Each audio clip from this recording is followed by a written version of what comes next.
Welcome to the special broadcast of Belmont Media Center's coverage of Soccer Night in Belmont. We're just getting ready to go with the pregame show and all the festivities. And I'm Scot Landry, joined by Jeremy Meserve from Belmont Media on camera. And helping me describe the game and the pregame ceremonies is my friend and fellow coach in Belmont Youth Soccer, Brian Meringer. Brian, welcome. Yeah, great night for soccer here. It must be in the 70s. The crowd's coming in. I mean, it's just a wonderful, wonderful event that John Carson here and Rob Gray have put on. I believe this is the 4th annual event. You have kids from kindergarten. You've got kids through high school, alumni returning. Just a great night for soccer, and it should be a great game between Winchester and Belmont. And we're going to set up the game in about 20 minutes as we officially begin that pregame show. But John Carson, when he started Soccer Night in Belmont, really wanted this to be a celebration for all the kids in Belmont, not just those on the varsity teams, boys and girls teams. He wanted it to feel like the Premier League and the World Cup. So what we're going to see in the next half an hour are hundreds of kids who are involved in Belmont soccer playing a role, escorting in the varsity players, standing on the field with them, likely imagining what it's going to be like for them someday. If they keep with soccer and they listen to their coach's advice, maybe they'll be in this game too. Right, and I think the idea is that you want to, for the most part, you want to have kids look up to some of these high school kids who are out here playing. I know when I was growing up, I looked, as role models of some of the high school varsity athletes who are in my town, and I think it's good exposure for kids who are in grade school, elementary school, to look at some of these players as role models and really get excited about the game of soccer. But it's a wonderful community night and community feeling. So what we have here in Belmont in terms of soccer is it starts in kindergarten officially with what used to be known as Belmont Second Soccer. Certainly all the girls on the Belmont team would have played in Belmont Second Soccer. And then after second grade, so they played kindergarten, first and second grade for Belmont Second Soccer. Then they move on to Belmont Soccer in third grade through 8th grade for most players. A few play in their high school programs. But there's 9 years of soccer opportunity for anybody, regardless of ability, who can play. And all of our kids played for Belmont Second Soccer and then Belmont Soccer. A year ago, through the leadership of Charlie Conroy and David Hamer, who were president and vice president respectively of both Belmont Soccer and Belmont Second Soccer, they merged the leagues, so it would be a more continuous experience for all the players and a little bit easier on the parents in terms of knowing where to register each year. And the fruit of it is a really strong high school program for both girls and boys. We're going to have 2 great games tonight as Belmont is going up against 2 very strong Winchester teams, both for boys and girls. So it's an exciting thing. And what I'd like people to notice when they're watching both the boys and the girls from Belmont, they all have wristbands on, Brian, and those wristbands are a certain color. Tell us about that. Well, in kindergarten through second grade, they're identified by team colors. So maybe later in third, fourth grade, they might be the Tigers or the Bandits, etc. But we're members of either the maroon team or the red team. It's all by colors. So you'll see the wristbands out there that the kids are wearing. That means that when they were in second, first, or kindergarten, they were either on the maroon team or the orange team or the yellow team. And I think it gives them a lot of pride. I heard some of the varsity players even saying, like, oh, I remember we were the yellow team. We were dominant in first grade. And so I think you have some reminiscing with the varsity players as well, which is really nice. And I think what John Carson will try to do is, if there's a kindergartner from the yellow team who is ready to escort a player, then he's going to try to match them up with the equivalent of a big sister who also played on the yellow team. When I coached Belmont Second Soccer way back, we always had the yellow team, so that's my favorite color. Brian, you got one? It's tough. I had 3 daughters in 3 different colors, so I had the red, maroon, and orange. So I have split loyalty, but I was definitely not a yellow team fan. Yep.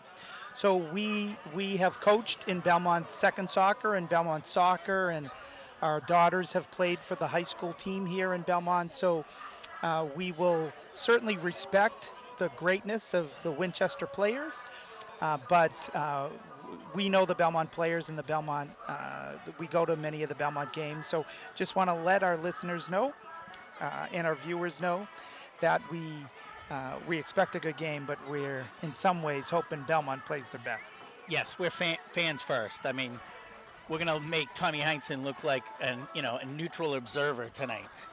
So we're rooting hard for a Belmont win tonight, but we do recognize Winchester's an incredible team, defending state champion, and always great games between the two teams. What's neat about Soccer Night in Belmont is there's a lot of coordination between the organizers of it, John Carson and Rob Gray. John and Rob have a lot of people helping out in many big and little ways throughout, but then they work with the leads of the Winchester High School Boosters Club and their Youth Soccer Association to try to get as many people from Winchester here as possible, and there's always an invite.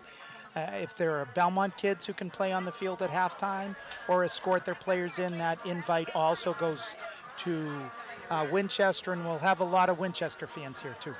Yeah, they've done a great job of reaching out to different towns. Last year, Arlington played at Soccer Night in Belmont. Tonight it's Winchester, and I know that Rob Gray and John Carson have both done a great job of reaching out to the Winchester local youth soccer league to try to get their kids here, because it's really a celebration of soccer. I think we're going to emphasize kind of the Belmont roots, but at the same time, I think that both Scott and Rob are trying to include the other towns, their youth programs, and I think an incredibly flattering thing is there are other towns that are now talking about having a similar night for soccer. For years, high school has always had that big Friday night football game, and I think this is kind of an equivalent. We're hoping to get 1,500, 2,000 fans out here to watch kids play soccer. And I think you'll see tonight a lot of enthusiasm and energy.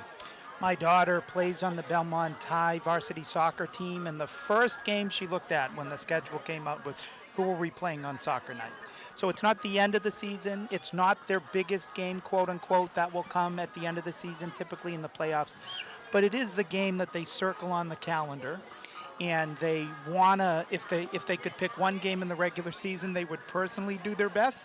It's this game. Not only are the fans packing the stands, but the player of the game in this game wins special, I think they're $300 cleats, courtesy of Puma. Yes. And so I think it's going to be the biggest crowd that they'll have during the season. You want to play well in front of your family, your friends, your classmates. And I think it's always special, and a little bit extra special because it is Winchester and there's a rivalry as well. So as we look across the field, one of the things that is neat about Soccer Night in Belmont is John Carson asks for all the national backgrounds of the players on the team and their parents, and he does the same for the visiting team, in this case Winchester. So you can see it looks like about 12, 13, 14 flags from different countries. Either the players themselves or one or both of their parents have come from those countries. So it's a great celebration of the diversity that is the town of Belmont.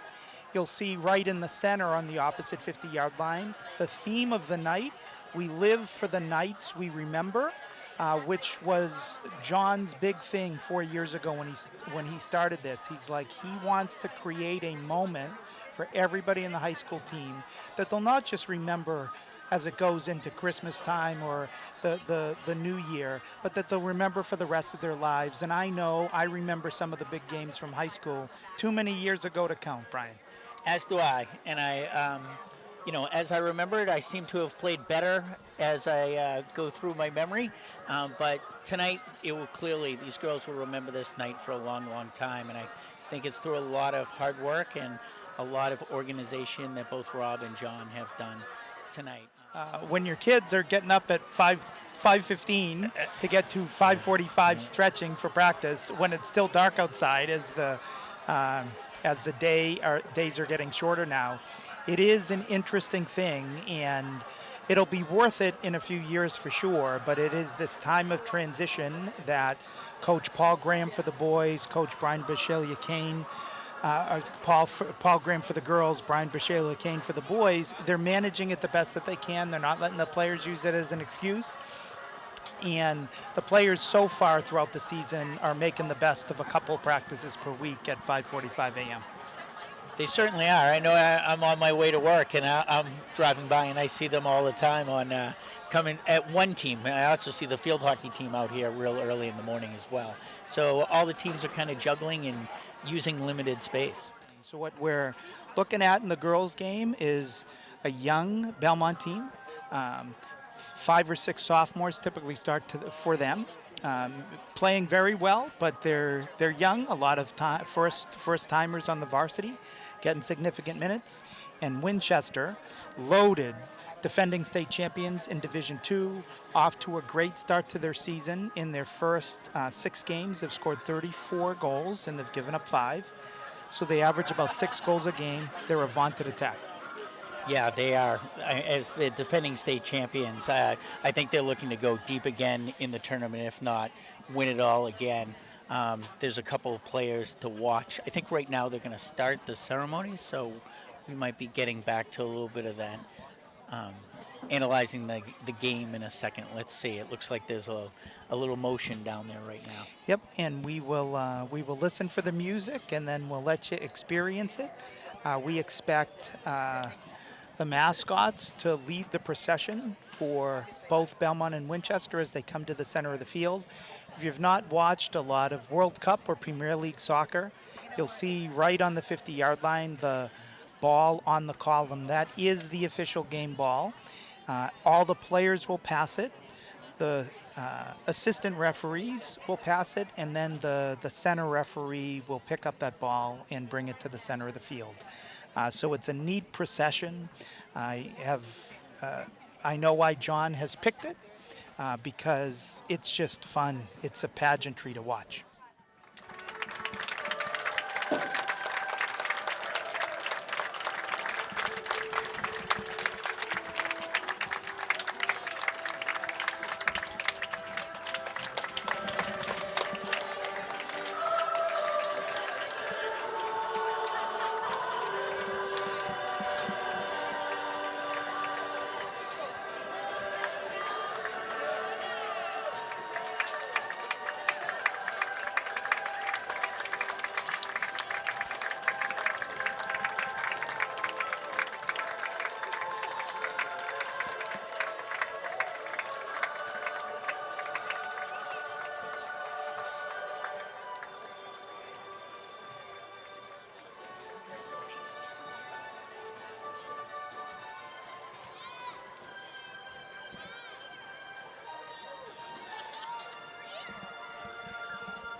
That is the middle school choruses from Chenery Middle School in Belmont, led by Sarah Carson, and the McCall Middle School in Winchester, led by Emily Sebastian.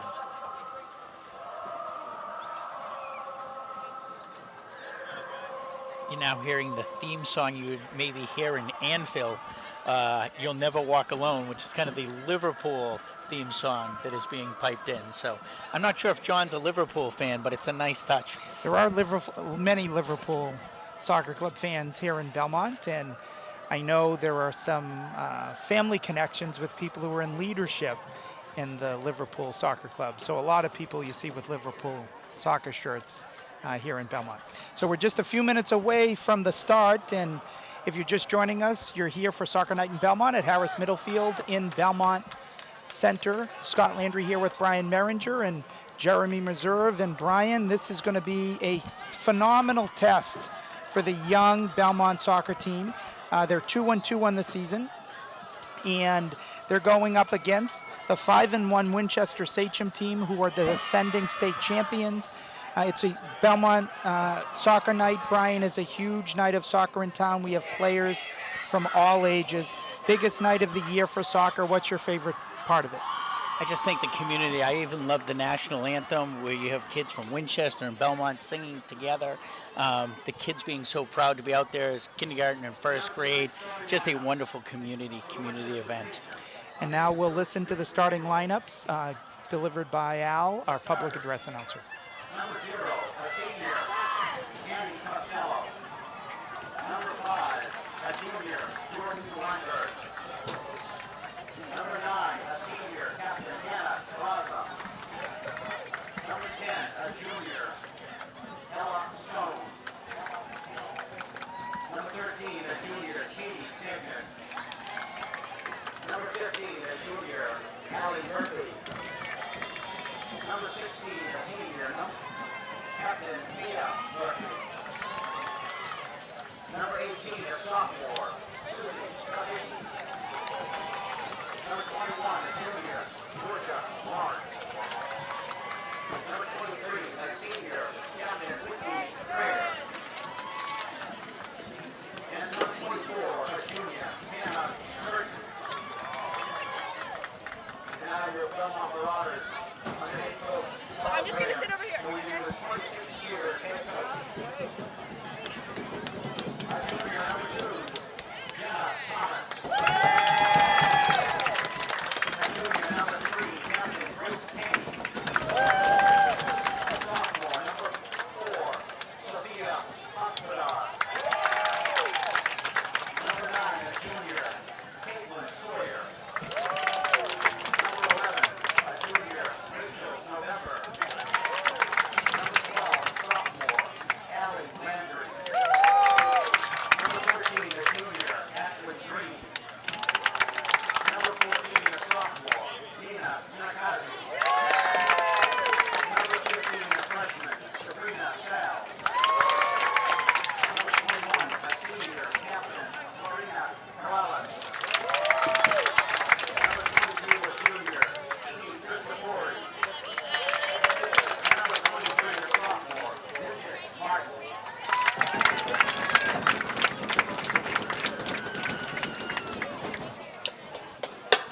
So Brian, the game's just about ready to go. What are the keys to the game? I think the key to the game is how Belmont defends the high-powered offense of Winchester. So, as you said, Winchester's averaging 6 goals a game right now. They have 2 players up top who are Division I commits already. So the 2 returning players for Winchester, one is going to Dartmouth, one is going to Princeton. You look at a very young defense in the back for Belmont. They're playing 4 in the back, but you have people that they're relying on who last year were freshman players and are now jumping up to be varsity contributors. I think in any high school sports, going from a freshman team to a varsity team in 1 year is a big jump. When you're asked to contribute and asked for many of them to start, that's a considerable jump. And so they're going to have their hands full with 2 great players from Winchester.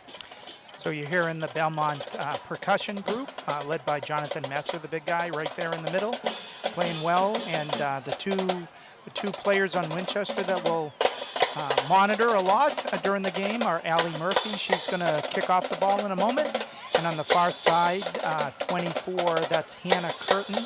Hannah was the Middlesex League MVP last year as a sophomore for Winchester. And we start the game, Winchester with possession.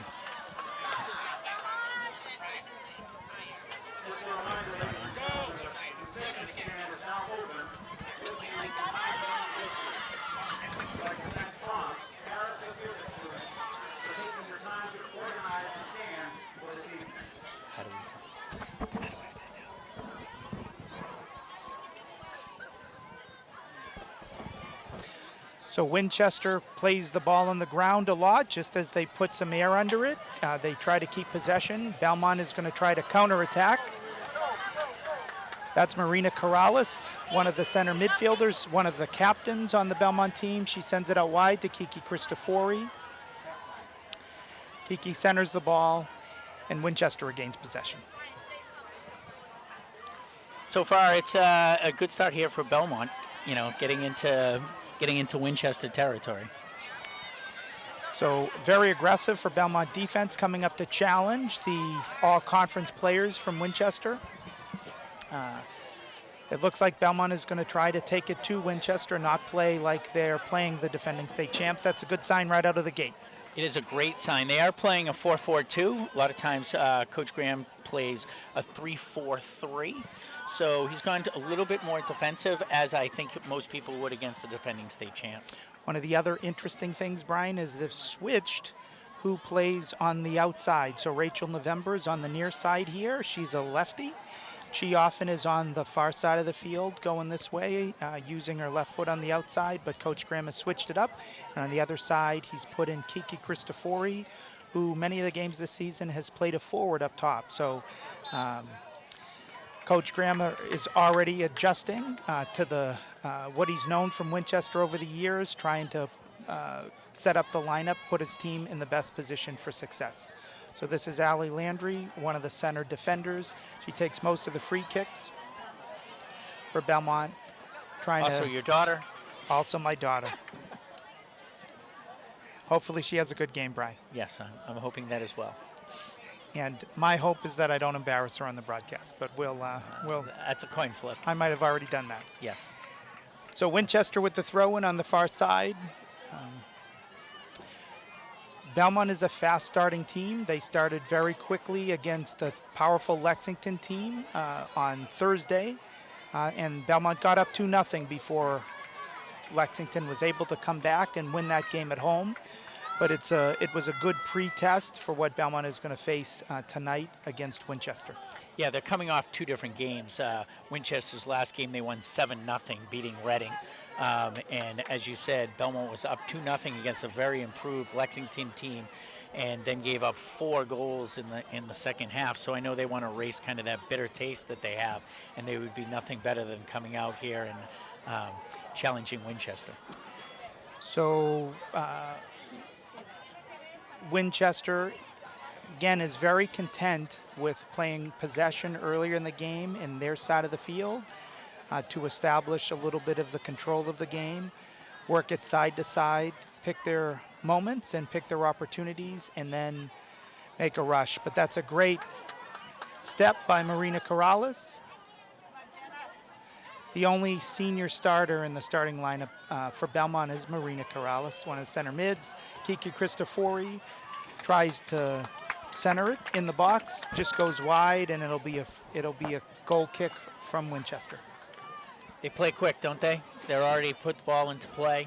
As you can tell, Winchester's a very possession team. They play 4 in the back, they play 3 in the middle, and 3 up top. As we said earlier, the Belmont defense has their hands full with 2 Division I commits already. One of them right now has it. This is, I believe, Allie Murphy there, who will be playing at Princeton in 2 years. So good opportunity right here for Winchester, and Bridget Martin, Belmont's sophomore goalie, is up to that test. Bridget, great. She's been a goalie her entire playing career in Belmont soccer. very quick hands, loves playing goalie, also an exceptional basketball player. Got a lot of minutes as a freshman on the very strong Belmont varsity basketball team last winter, as did Nina Minikazi, who is fighting for the ball right now, number 14 for Belmont. Nina plays one of the forward positions. They only have 2 forwards. She sends it to the other forward now, Jenna Thomas on the right. Belmont very happy to play a game in the air. They go really hard for the air balls, and Winchester's going to want to play it on the ground. Belmont's going to want to win it in the air. Marina Corrales doing a great job winning the ball in the middle of the field thus far. Nice through ball. Now Winchester sends it up the left side to Anna Carrazza, one of the captains, and she's making a move on Caitlin Sawyer, and Ashley Green comes back and is able to clear the ball out of bounds for a Winchester throw-in. If you're just joining us, we're at Harris Field, Belmont Center, Belmont girls varsity team versus Winchester varsity team. We are about 6 minutes into the game, no score. Ball now for Belmont. Jenna Thomas sends it back to Caitlin Sawyer, back up to Jenna Thomas, 2 juniors. Jenna's looking to take advantage of Winchester's aggressiveness, pursuit of the ball, and that's a great interception by Sabrina Sauls, the only freshman starter for Belmont, one of 3 freshmen on the varsity team. Quite an honor to be a freshman and you're starting this early in the season and at Soccer Night, Brian. Yeah, Sabrina's a terrific player. She's been a club player for years, and she's got a really nice, calm presence out in the field. She doesn't get very high or very low, and I think this night is not too big a moment for Sabrina. She's played a lot of soccer, and I know she's been looking forward to it. So far, you impressed with Belmont's start, Brian? Yeah, I think it was key for the first 10 minutes for Belmont to get off to a good start, and I think they've done a nice job. I think it's been, possession's been pretty even, and so far so good. I think if Belmont's going to win this game, it's going to be a kind of a low-scoring game. I don't think they want this to turn into a shootout, so I think they're looking for a 2-1, 1-0 game, and so far it doesn't look like they've allowed too many chances to Winchester. Once Winchester gets in their offensive side of the half, Belmont is closing down the space very well.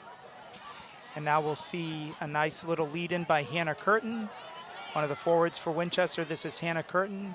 Centers the pass. Nice play by Rachel November. Jeremy, we're trying to see if Brian's mic is on here as Winchester continues to make an attack, and it looks like Hannah Curtin shoots it wide. Bridget Martin had it covered, and it'll be a goal kick for Belmont. At the start of the game, Bridget is deferring to Allie Landry, one of the center backs, for the goal kicks. Nice kick.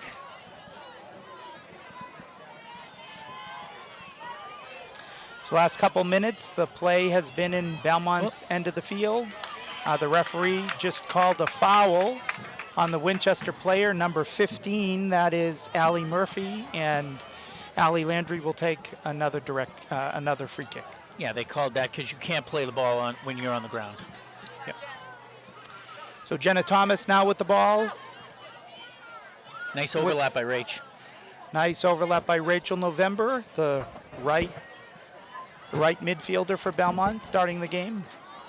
And this might be a dangerous attack, one-on-one. Sophia Hospodar, a first-year starter, lightning fast, working against Hannah Curtin, last year's MVP in the Middlesex League. Sophia did quite well in her first one-on-one battle against Hannah Curtin. Yeah, and as we said, for Sophia, she's jumping from that freshman team all the way up to the varsity and being a varsity starter. Any high school athlete, that's a huge jump, and she draws a Division I recruit on tonight's. So she's getting right into the action. So Winchester sends it back to their goalie to maintain possession. Just talking a little bit about Sophia, we've both coached her, and when I was coaching her, what I always used to say is I've never seen Sophia lose a race to the ball. We'll see if she can keep that streak going here. against Hannah Curtin. So Winchester with a nice rush there. Good defense by Sophia Hospodar, winning that ball. Now it's Marina. Centers it through to Nina just a little bit too hard. That was Marina Corrales, the center midfielder on the pass up to the forward Nina Manakazi. Just a little bit too hard, and it came to the goalie.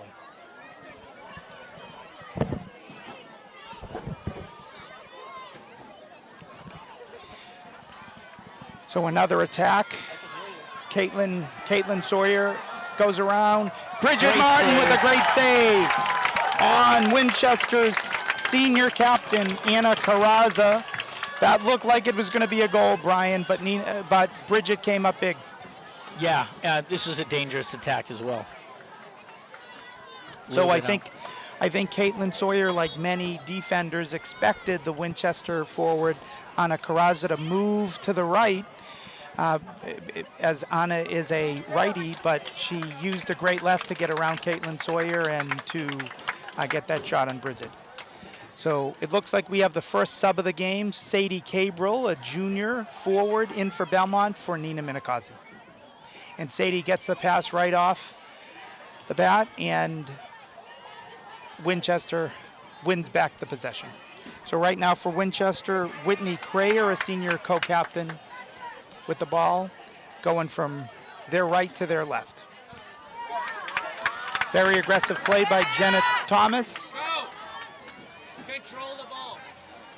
And Winchester comfortable to just settle it down, play a little bit more possession, and then try to send the through balls to their elite team of forwards.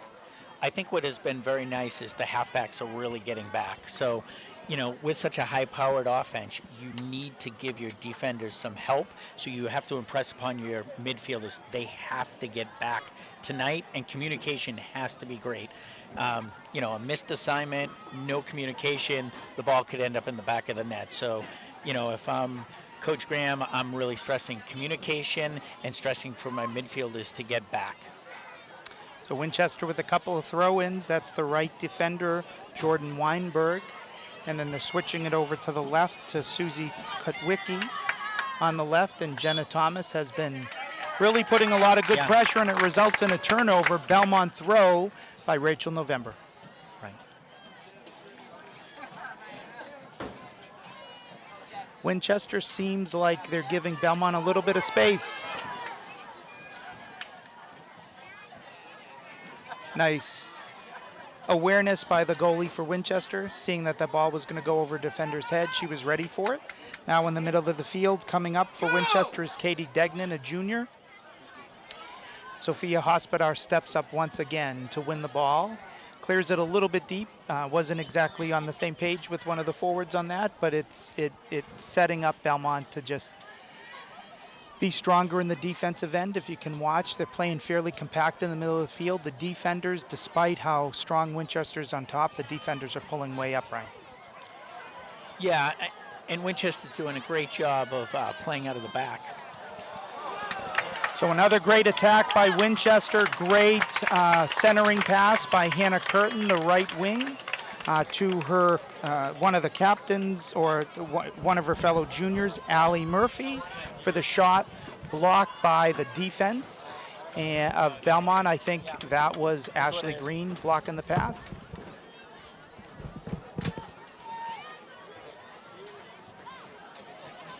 Winchester wins the possession. Marina Corrales for Belmont wins it back. This is Sadie Cabral in the middle of the field with the ball taken away by number 10 on Winchester, Ella Stone, a junior.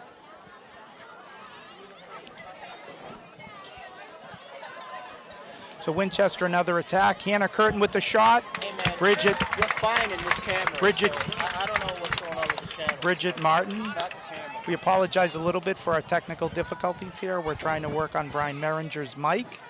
He's the one with the insightful analysis. He's the one that we want to hear on this broadcast. Let's try it again, Brian. So we'll see if the mic works. Yeah. The mic works fine. It's just the channel. So we have a second substitution for Belmont. Jenna Thomas, very aggressive. She comes out of the game, and on that header is her substitute, Bridget Gray, a freshman, getting her first first few minutes at Soccer Night in Belmont, Bridget has gotten time in every one of these games so far for Belmont's 2-2 beginning of the season as a forward. Yeah, it's great to see Bridget out there. This is actually Bridget's second time playing a varsity sport against Winchester. As an 8th grader, she played ice hockey last year against them. So this is her second time kind of getting in the Winchester-Belmont rivalry. Fun fact, now is Bridget a goalie for the hockey team? She is. Yep. She is. That's why as an 8th grader she was able to compete.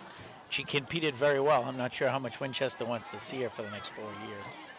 So she's been in the game for about 30 seconds, already 2 headers. Yep. Bridget Gray already making an impact in the game, but Winchester wins the possession back. That is number 18, Susie Kotwicki, to her teammate Katie Degnan, who does a long switching pass over to Hannah Curtin. And now we saw Kiki Cristofori, a very aggressive, always attacking the ball player for Belmont. Kiki has already made several strong plays on the left side, Brian. Yeah, she's playing really well. You know, Kiki's one of those multi-sport stars. She also plays basketball, and I think she takes a lot of what she's learned in basketball and puts that into her soccer game. She's got great vision. She's always in the right place. And so, you know, Kiki's always kind of gonna make that right pass. Nice ball by Anna Carrazza to her teammate Hannah Curtin, way on the right. Kiki is over there for the defense, and we saw Caitlin Sawyer come up from the right side to be able to clear that ball. Belmont will take that against Winchester's attack so that they can get more players backward to help with the defensive rotations. So Winchester with the ball, centering pass in the box for Belmont. Nice little clear, but they're not out of harm's way yet. Marina Corrales steps up, wins the ball, sends it up to Bridget Gray. You're fine in this camera. The mic is fine. It's the channels. I can't control that from here. So You're in here, so I wouldn't stop. So Belmont regains possession as we work on our technical difficulties here. Marina Corrales with a pass up to Bridget with a nice lefty ball to Sadie Cabral. Winning possession in the box, Belmont's first possession in the box, and Winchester kicks it out of bounds. It'll be a Belmont throw-in. Kiki Cristofori will move up to make that throw-in. You can see many honorary ball girls and boys out here tonight. We'll give you their names later in the broadcast, but it is good for Belmont that they don't have to chase down balls, and it is right there for them.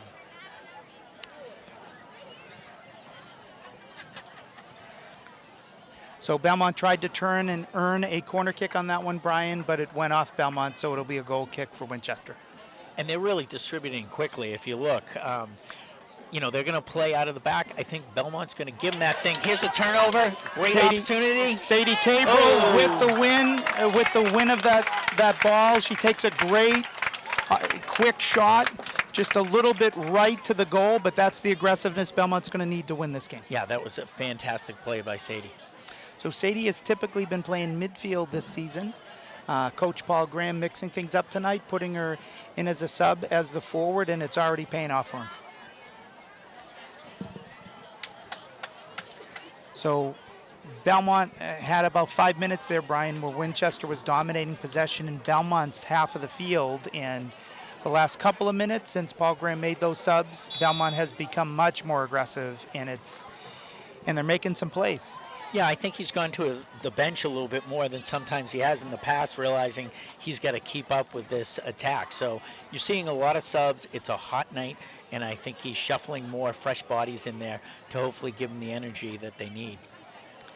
Belmont's got 21 on the roster. We expect almost all of them to play some tonight, Soccer Night in Belmont. Winchester with possession in the middle of the field. That was number 10, Ella Stone with the pass. Sophia Hospodar, number 4 for Belmont with the interception. Now Marina Corrales sends a ball up to Sadie Cabral, but Winchester's goalie anticipated that. Nice play by Colleen. I think that's Colleen Goglin back there, but it could be Annie Costello for Winchester. Winchester, once again, content to build out of the back. So they're really a possession team looking to spray the ball to some of their forwards. But if you look at the numbers, Belmont's just back there. They've got 4 or 5 people back in every sort of counterattack. So Winchester again with another opportunity. That is Allie Landry defending with some help from Kiki Cristofori to stop the Winchester attack on that one. Winchester maintains possession. 24, Hannah Curtin in the middle of the field. Miscommunication with her teammate. Allie Landry tries to find Bridget Gray on the break. And Belmont will sub back into the game. Number 2, Jenna Thomas. Number 14, Nina Minakazi. And for the first time, Mia Filler. Mia has started many of these games in the center mid. She got injured in the Lexington game just a couple of days ago. It's good to see her back on the field. Always. I think she's giving you great energy. And so I think Coach was a little bit concerned about starting her tonight just because she got a little bit hurt in the Lexington game. Nice. I think Sadie and Bridget just gave you great minutes.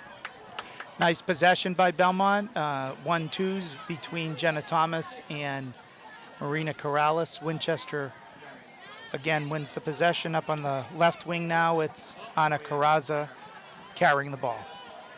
Ashley Green is doing a really nice job of following Anna Carraza across the field, containing her. Ashley still with her. Mia Filler also pursuing. Great to see Mia come into the game, play that aggressive for Belmont. Nice fresh legs. And it results in a turnover. That's Jenna Thomas. It's the through ball to Nina Minakazi.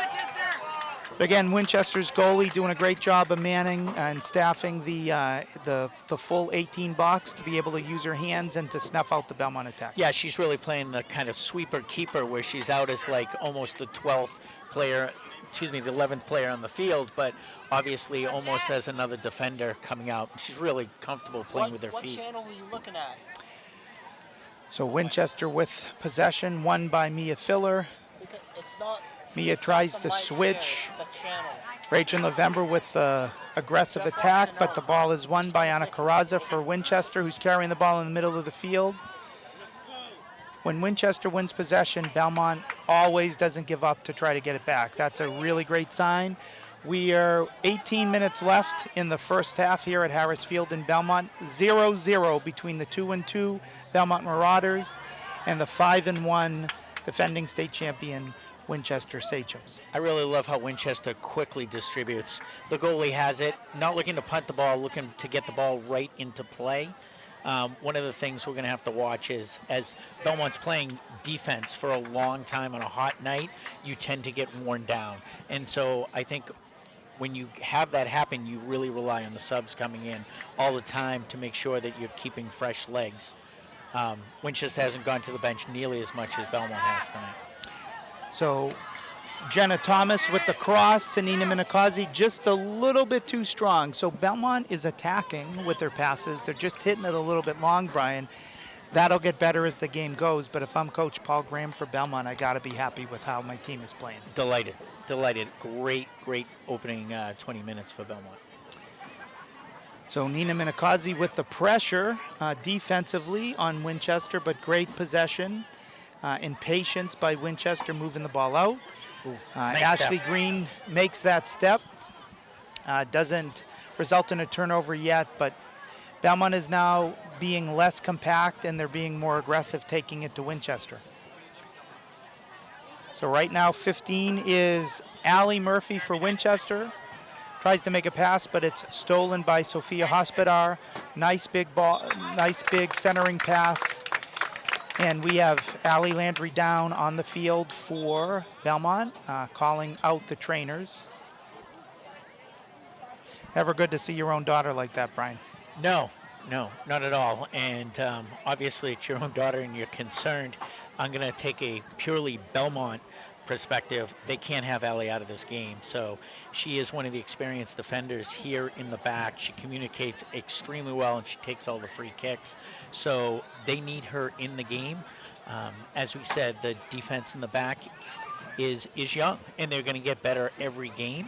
But Allie Landry played vital minutes last year and she needs to be out there and playing. So we're hoping it's just a knock and that she'll be a little bit better soon. So she's one of the 2 center backs for Belmont. I assume if Allie has to come out of the game, that'll mean that Ashley Green will be center back with most likely Cameron Hospodar or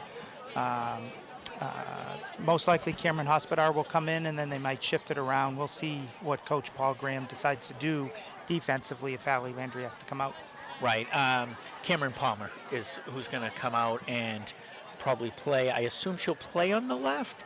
They're looking for the cart right now. So we'll see how that goes.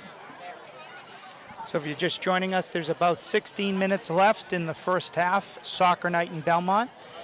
Belmont versus Winchester in the first of a doubleheader.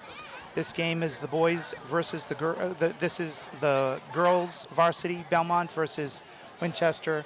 At 7 p.m. tonight, we expect the boys varsity to play against the Winchester boys team. That'll be a matchup of 3-0-1 Winchester. They're off to a great start against the 3-1 Belmont Marauder team. Very senior laden, very experienced team. That should be a phenomenal game starting at 7.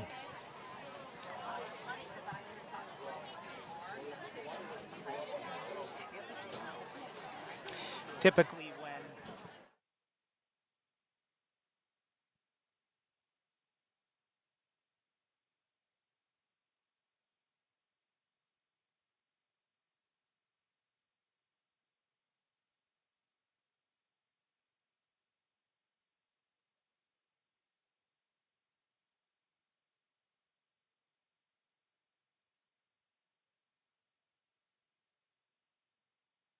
Okay, fantastic.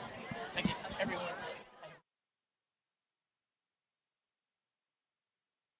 No worries, no worries. Okay, you guys are up again. Once again, we're here from Harris Field. Unfortunately, my play-by-play partner's daughter right now is being helped onto a cart. looks like certainly a leg injury from here, Brian. I can't tell whether it's a knee or an ankle. Allie has never been injured in her soccer career.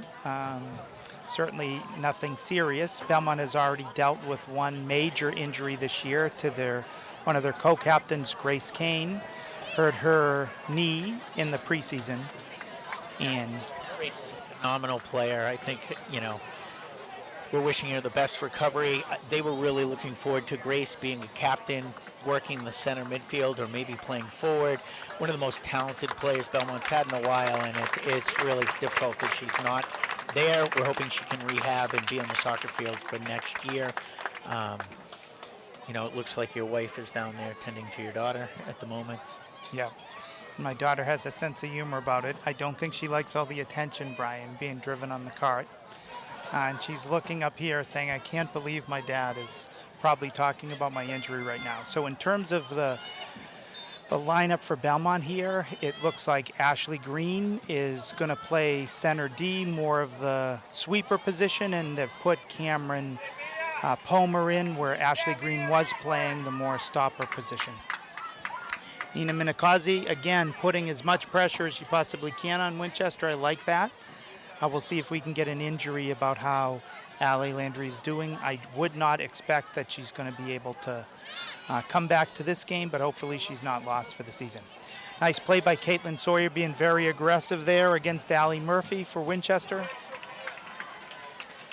Sophia Hospodar steps up once again. We've called her name a lot on defense tonight. Yeah, she's playing really well.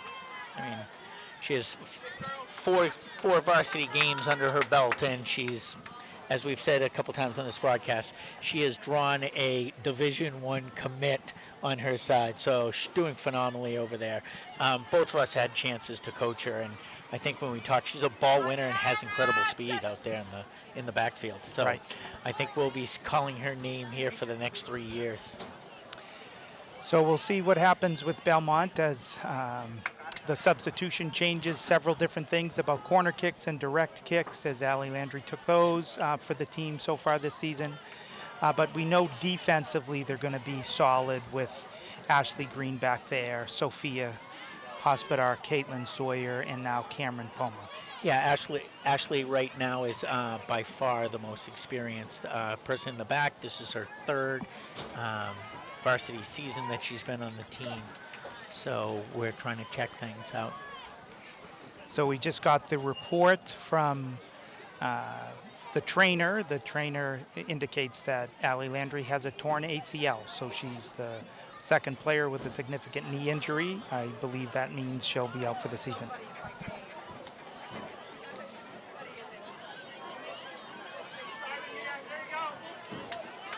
I think when we set this up, we thought maybe the worst things that would happen is a loss. I think right now, for my partner, it's turned into something else, obviously. But that's sports, Brian. We both know that, and Unfortunately for girls' sports, we see a little bit too.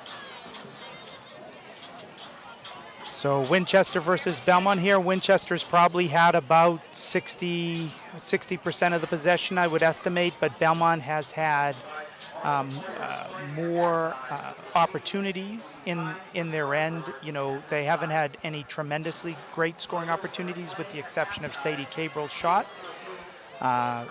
Winchester's goalie has been really up to the challenge of winning the ball. But it's a very dangerous strike there by number 10 on Ella Stone, one of the midfielders for Winchester. I think it would be hard for Winchester to change their formation because they've been so successful in a 4-3-3, but I wonder if they will start sending their fullbacks up. If you look, Belmont's put 9 people in the box, 8 people, which I think is the right decision tactically. I think Coach Graham has got a great game plan here for tonight. I think he's going very defensively and looking for that 1-0, as we said, 2-1 victory. I wonder if the adjustment Winchester will make at halftime is to start sending more of their fullbacks.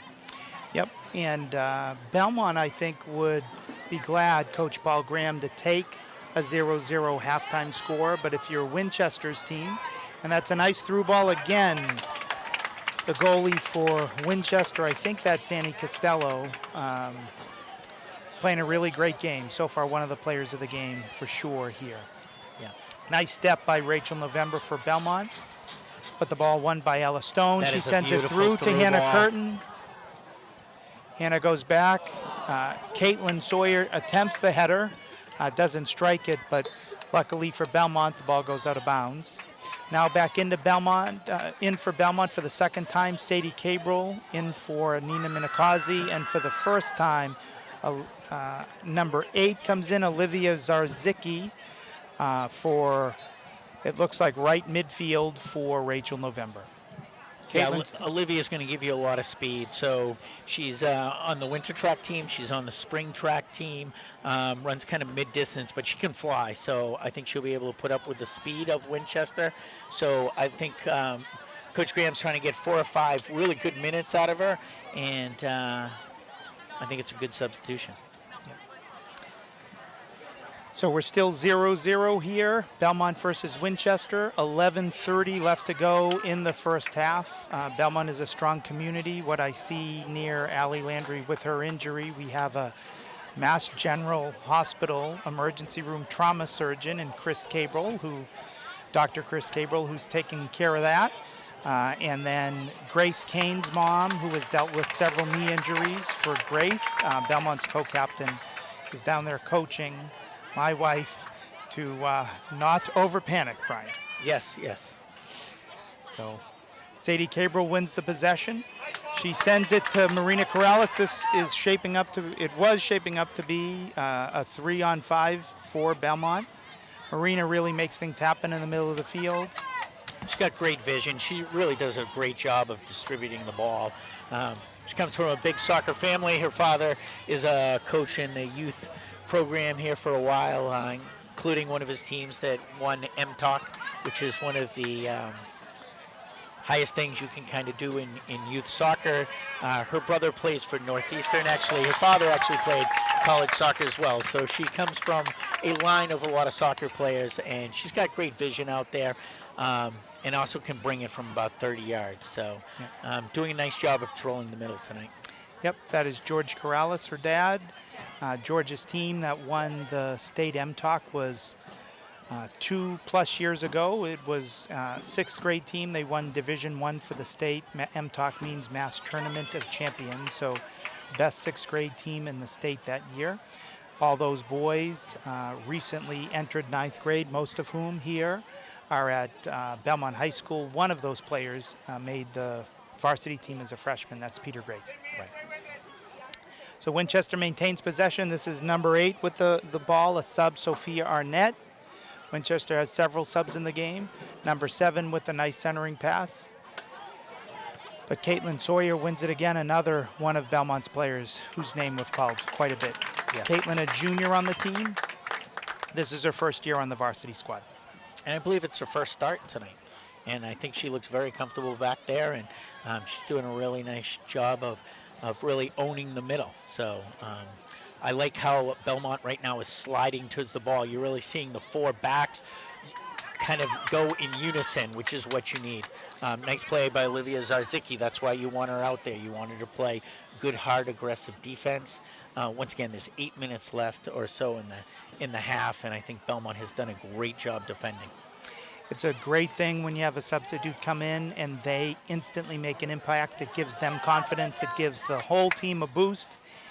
And that's in many ways why Olivia Zarzicki's a spark, and that Paul Graham tries to get her in the game about the 10-minute mark to go. When legs start to get tired out there, and Olivia can just seem even faster than normal. Yeah. Great way to come up for the ball for Belmont's goalkeeper, Bridget Martin. Sophomore Bridget has had about 3 or 4 saves by my count, Brian, but several policing of the 18-yard box there to make sure Winchester doesn't win the ball and have a much more forceful scoring opportunity. Yeah, I think Belmont's really lucky. They have 2 very good goalies, so Abby Morin is not playing tonight. They rotate a little bit through, but what is nice is they really have 2 solid varsity keepers that they can rely on. A lot of teams, they have that one goalie, and if that goalie gets hurt, they're really looking for someone to play. And one of the things Belmont has the luxury is not only do they have Bridget, who's playing, as having a great game, they also have Abby as well. So they're very fortunate in that way. So Belmont just had 2 substitutes in for the first time. Number 1, Sophia Falcone, a senior. She's playing forward. And back into the game, Sabrina Sals for Mia Filler in the central midfield. Marina Corrales takes that free kick as a senior captain until they regroup and figure out who Paul Graham wants to be taking those defensive kicks. Marina, as the captain, takes charge, as you would expect. The one thing about having Allie Landry obviously take the free kicks is that she's a defender, so she can push up Marina to receive that. Obviously, when Marina takes the kick, she can't receive the kick, and so that limits their offense a little bit. So one of the unfortunate things about Allie getting hurt is it's also going to hurt those restarts that they have it.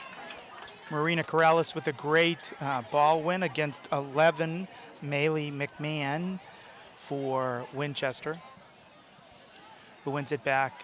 So what you're seeing with Winchester, a lot of possession where the passes often go back into the defensive half. They've increased the percentage of possession over the last 5 or 6 minutes.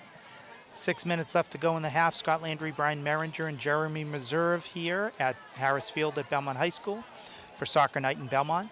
We live for the nights we remember. It's a 0-0 game right now. Winchester has had 3 or 4 scoring opportunities, and this looks like another one. Hannah Curtin centers the ball, and Bridget Martin comes up with another save. Those are dangerous plays, but Bridget's alert, and she's bringing her A game tonight, Brian. Not sure that didn't go off someone's hand. It was tough to tell from this angle, but it was a dangerous ball. So if it was a handball in the box, of course, that would be, if it was on a Belmont player, the handball, then that would be a free penalty kick for Winchester. We're glad the referees either didn't see it or I'm Brian's not sure I saw it eyesight incorrectly. wasn't great. I'm going to say that's probably my mistake, not the referees. It doesn't look like either one of the coaches were upset. So Winchester with another attack. They're trying to hit the through balls right in between the central defenders. They haven't been successful at that yet. So this is the first big chance for Sophia Falcone, number 1 for Belmont. Just came in the game 2 minutes ago as a forward, placing a little pressure on Winchester here. It's a nice play by Sabrina Sauls to win the ball and to pressure Winchester. Yeah, Cam. It was actually Cam who stepped up, and I Number thought she did a 19, nice that's job. Who did a nice job of stepping up for that. You know, we mentioned earlier both Cam and Soph making that big jump from freshman team up to being a varsity contributor. Right now, Reese Shapazian and Lily Duffy both coming on. Lily is one of the 3 freshmen who is going to play. She is varsity speed.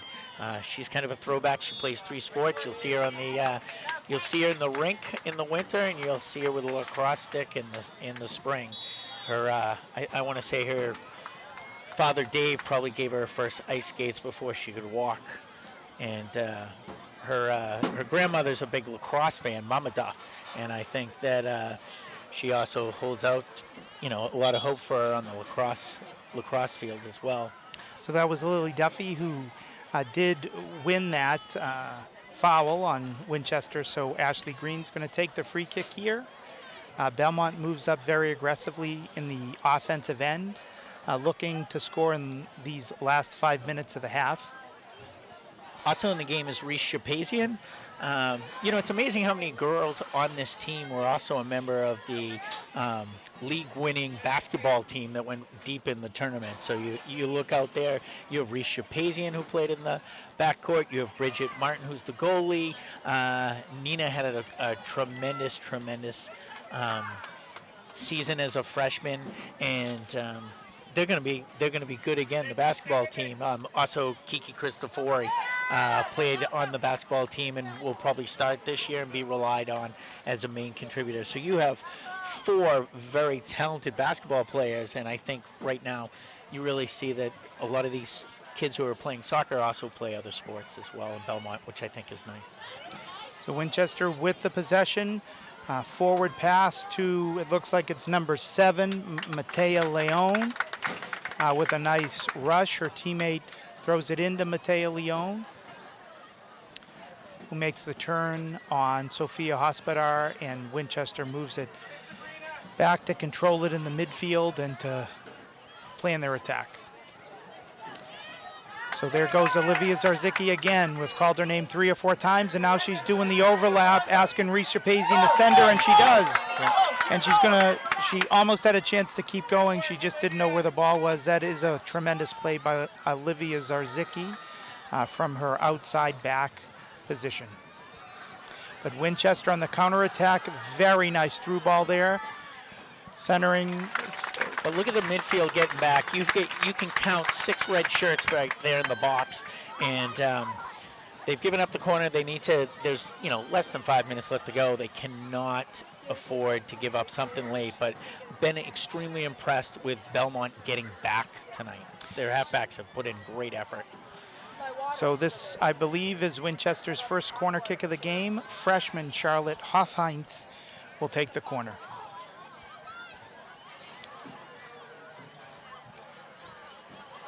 Dangerous play there in the box. The corner kick, I'm sure, didn't go the way that Charlotte wanted it, but it almost resulted in a great shot, as it turned out to be a ball on the ground, not in the air, which players expect off of those corner kicks.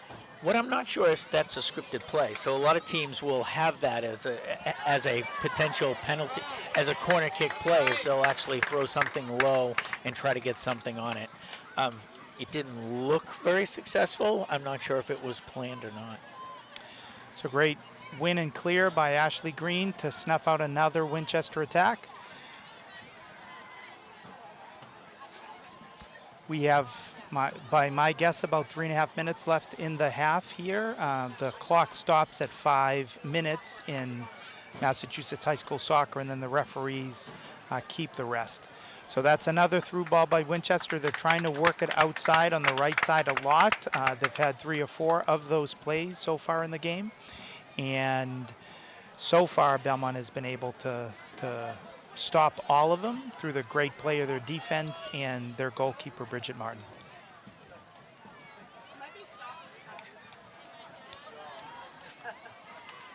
So Lily Duffy, the freshman, giving a good battle over there on the right with Anna Carrazza, and that is the whistle for halftime.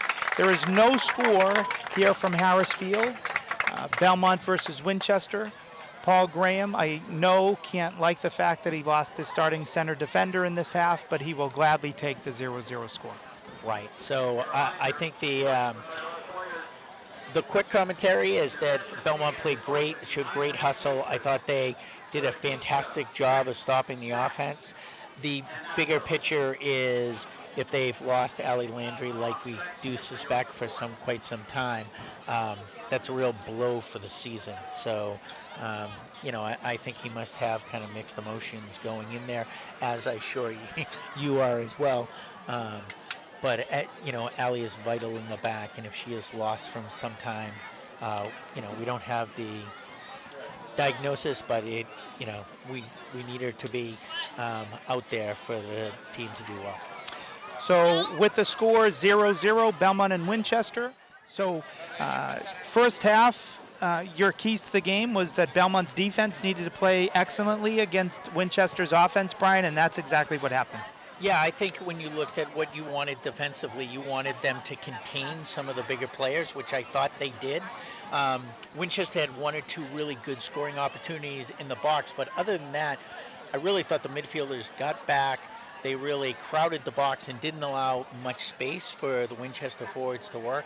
I thought communication was excellent. Now, in the second half, if people are just joining, my partner's daughter, who is the center midfield and kind of directs traffic back there, is out of the game with an apparent knee injury, and so they've had to switch up a little bit of the lineup right now. So you're seeing, instead of Allie Landry in the middle, Ashley Green, who's a 3-year varsity player, is in the middle, kind of directing traffic. It's a place that she's very familiar with.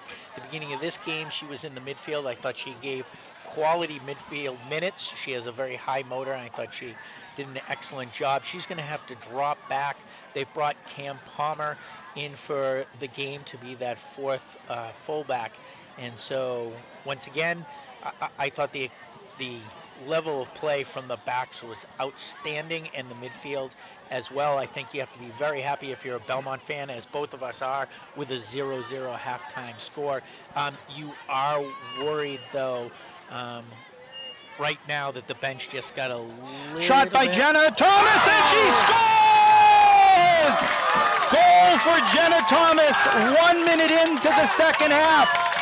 Winchester gave both Marina Corrales and Jenna Thomas a lot of space.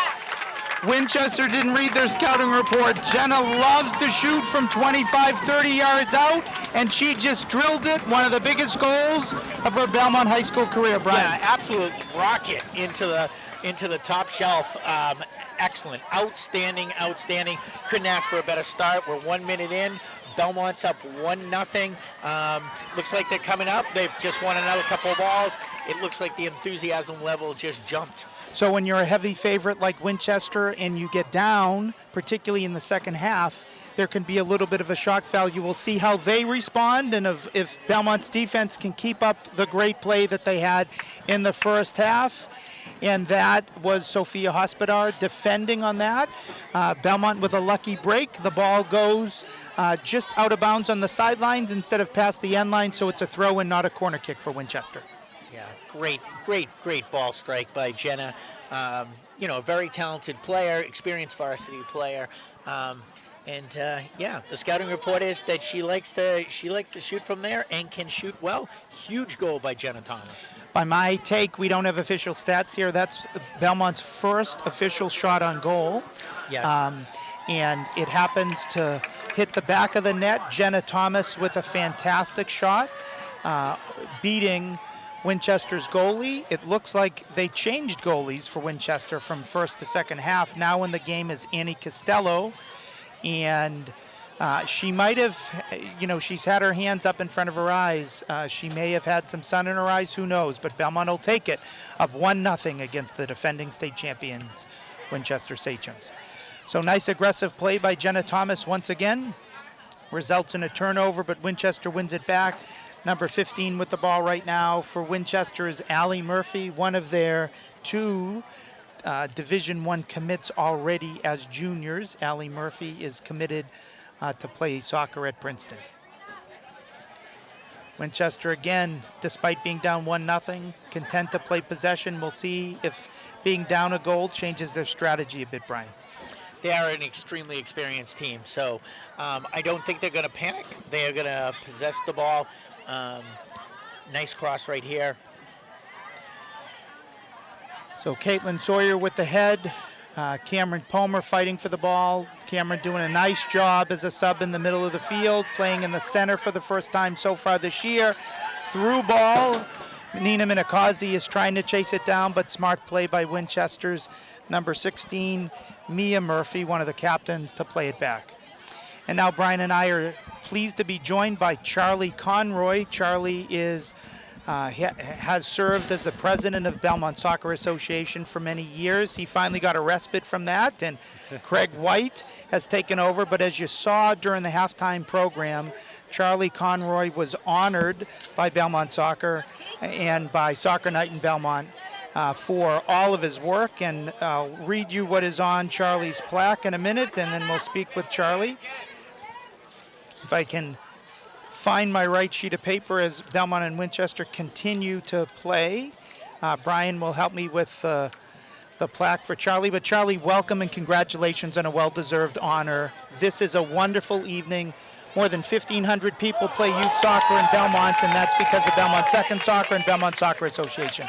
Well, thanks very much, Scott. Thanks, and Brian, thank you very much. And it was a very nice reception today, and a really great evening again. Couldn't be a better evening for soccer here, and I think the Soccer Night in Belmont has just been proving itself year after year to be a wonderful success. So, Charlie, this event has a lot to do with John Carson and Rob Gray's leadership, but it wouldn't have happened without the cooperation of Belmont Soccer Association. Right from the beginning, you were a champion of this event. Now in its fourth year, what does it mean to you to see nearly 2,000 people here tonight?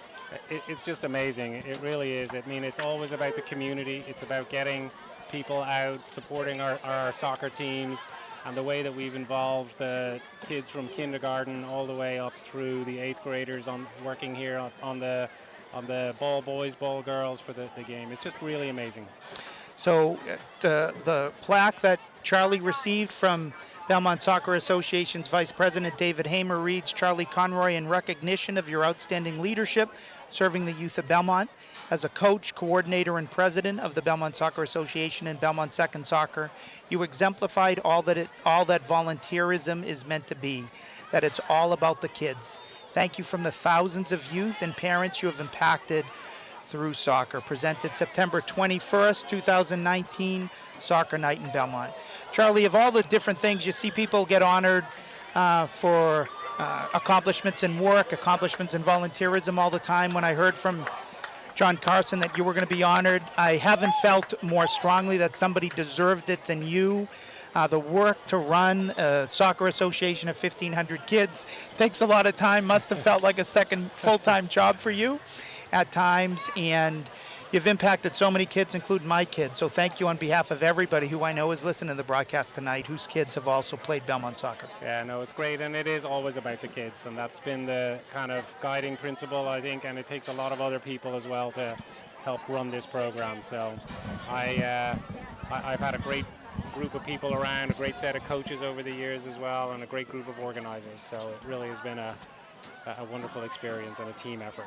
Charlie, I know I've had a chance to work with you for a couple years, and I think what I always admired about you is that it was always about the kids first. All your decision was about participation, community, and really wanting to make sure that kids had a good time. And I know you're still heavily involved. I know that time might be coming to the end, but you're still involved, even though you don't have children right now in the program. And so, like Scott, I've had 3 kids go through the program, and I just want to applaud your leadership. I think you've done a wonderful job of mixing community and soccer, and just done a wonderful job. And a night like this, as Scott said, is really a testament to your leadership. I also want to talk a little bit about Dave Hamer, who has been kind of your partner in crime. Hopefully he'll be honored soon, because I know he has spent, as well as you, just countless hours with the kids here in Belmont. I think that's a very good point. Thanks, Brian, for bringing that up. David has been, there from the start with me. The two of us volunteered at the same time in the Belmont second soccer program, and we kind of, as a team, we were able to play off each other and think about the program and how we could always strengthen it for the kids. And both of us had the same motivations all the way. So he's very deserving of all the recognition also. And also for both of you both have been involved as coaches in the program, Brian in the administration as well, running it, and you've been involved very many years. So as I said earlier, it really takes a lot of people, and I think we have a really strong program for our kids that has a long way to run yet. We're here at Harris Field, through ball for Belmont, attempted to Sadie Cabral. 31 minutes left to go in the game. Belmont is up, very surprisingly, 1-0 against a very strong defending state champion Winchester Sachem team. Scot Landry, Brian Meringer, Jeremy Reserve here, and our guest right now is Charlie Conroy, the longtime president of Belmont Soccer Association and Belmont Second Soccer, who was just honored by everybody here for his service that allowed soccer to grow and to grow in the right way. Everybody at Belmont Soccer recognizes good competitiveness is what soccer is all about. Most of the time you hope to win, but it's not just about winning, it's about the way you compete, the way that you learn sportsmanship, the way that you learn teamwork.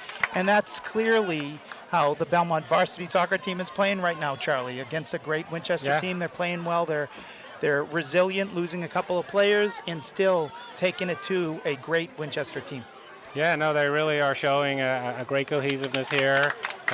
Great defensive play as well. I'll make a little plug. Jenna Thomas, who got the goal, was on my K-grade team, light blue. It all started with you. It all started there. So great goal, Jenna. I'm glad you paid attention during that practice on shooting. So we were talking before you got on the broadcast. Winchester probably didn't read Jenna's scouting report because she likes to take shots from about 25 feet out, Charlie. Did it all start with you? It all did, yeah. Shoot? I remember that practice, that Wednesday back in October many years ago. So Winchester with a nice attempt there, but Bridget Martin gets her hands on the ball, primary objective, and then I'm sure Bridget's upset with herself as the ball slipped out, went past the end line. So it will be a corner kick for Winchester. Winchester trying to get the equalizer here, down 1-0 to the Belmont Marauders.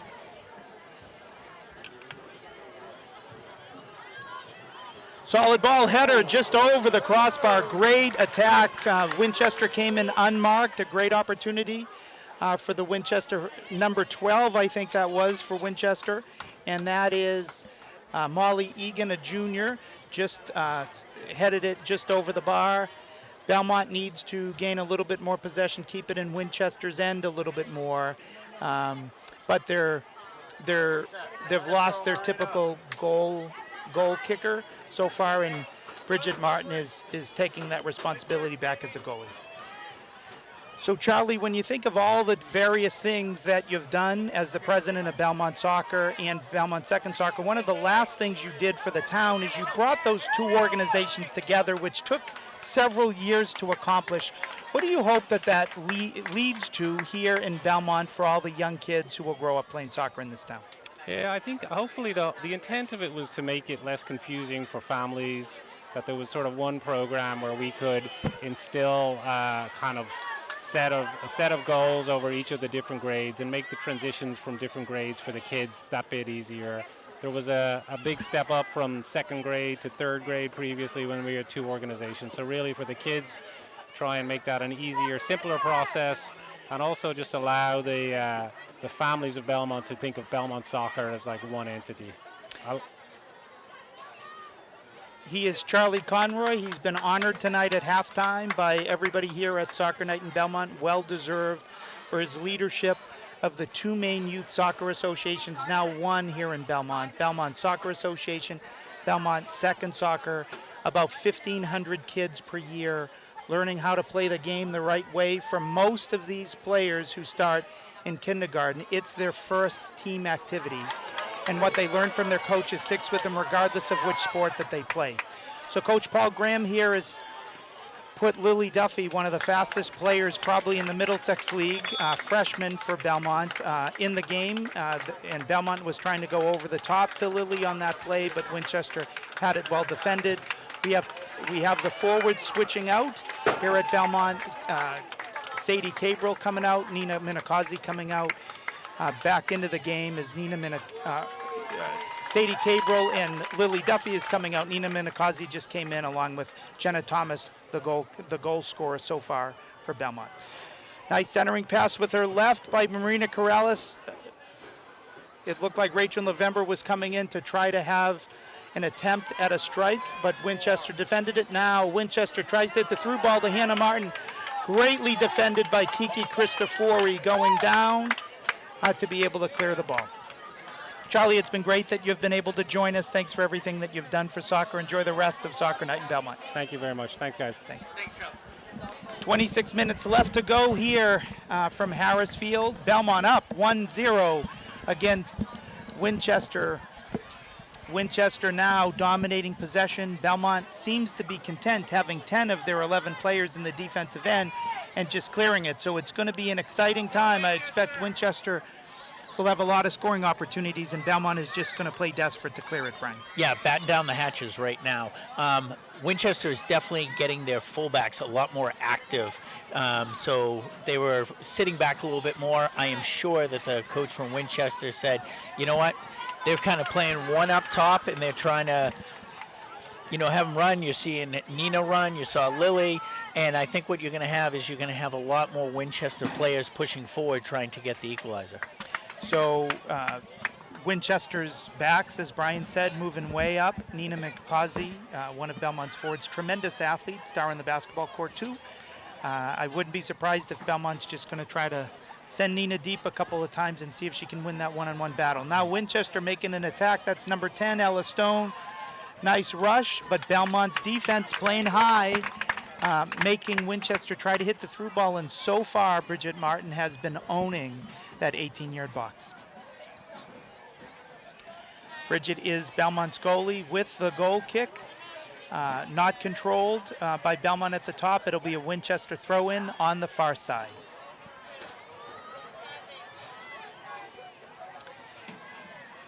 Winchester does possess the ball so well. I'm glad to see Belmont being a little aggressive here.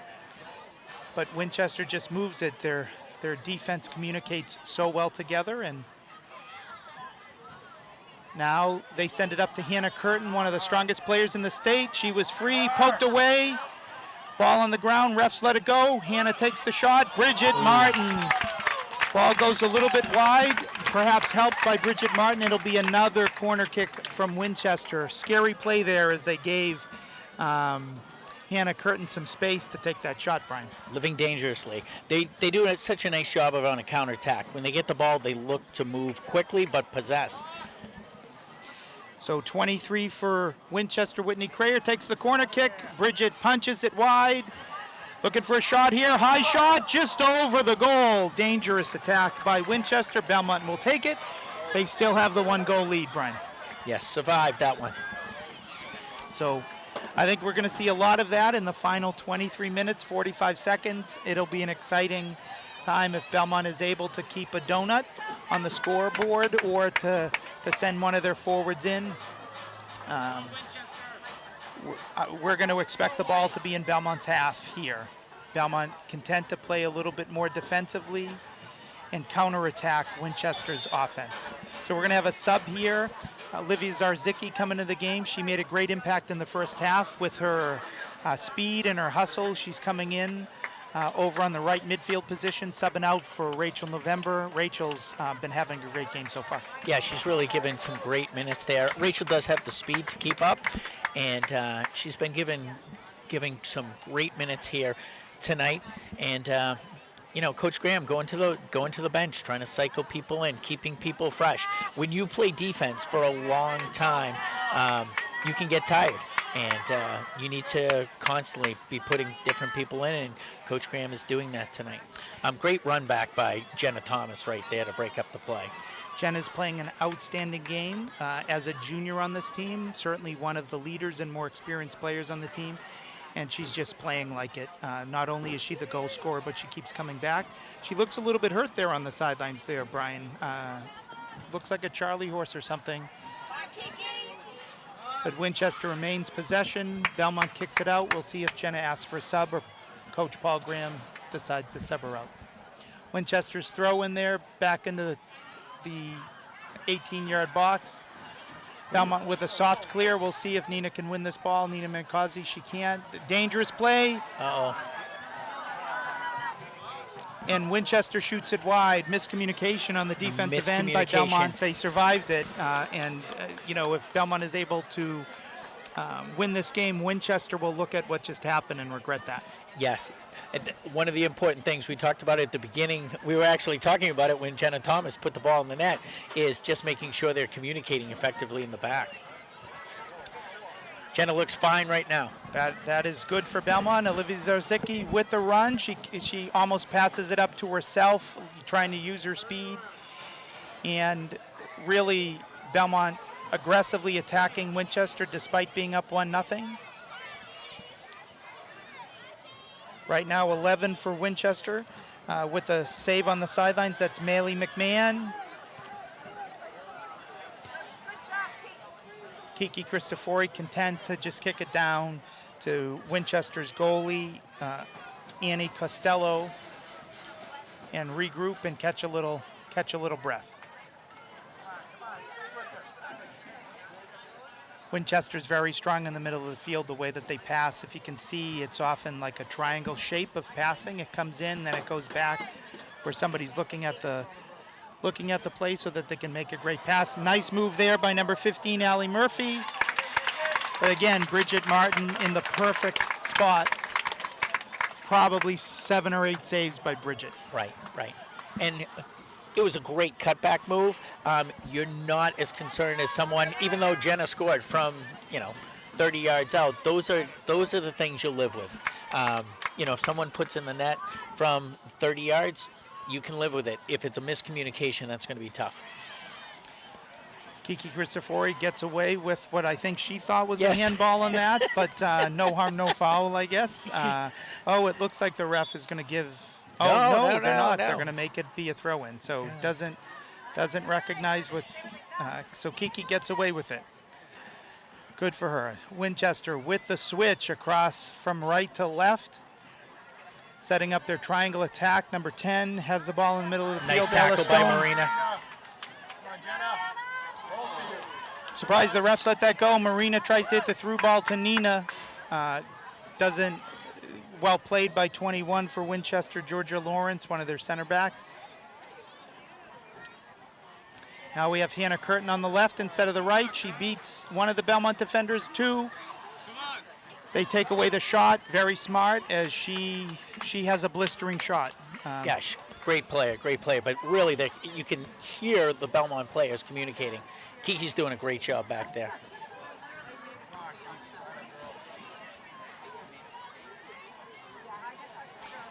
So Belmont will take it. 19 minutes left to go in the game. Belmont versus Winchester. Belmont is up 1-0.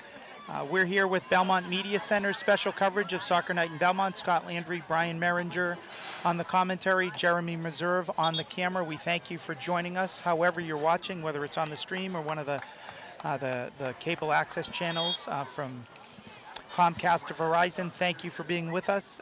This game will be covered through the end, and then we'll have the second half of the doubleheader. Belmont Boys versus Winchester Boys promises to be a great game of 2 excellent teams, just as this game has been drama-filled and excellent play. So Winchester is trying to score the equalizer. If you're just joining us, defending state champs, Winchester came in highly favored in this game, and this was a test of Belmont's young team of whether they could hang and play well with Winchester, and they've played great.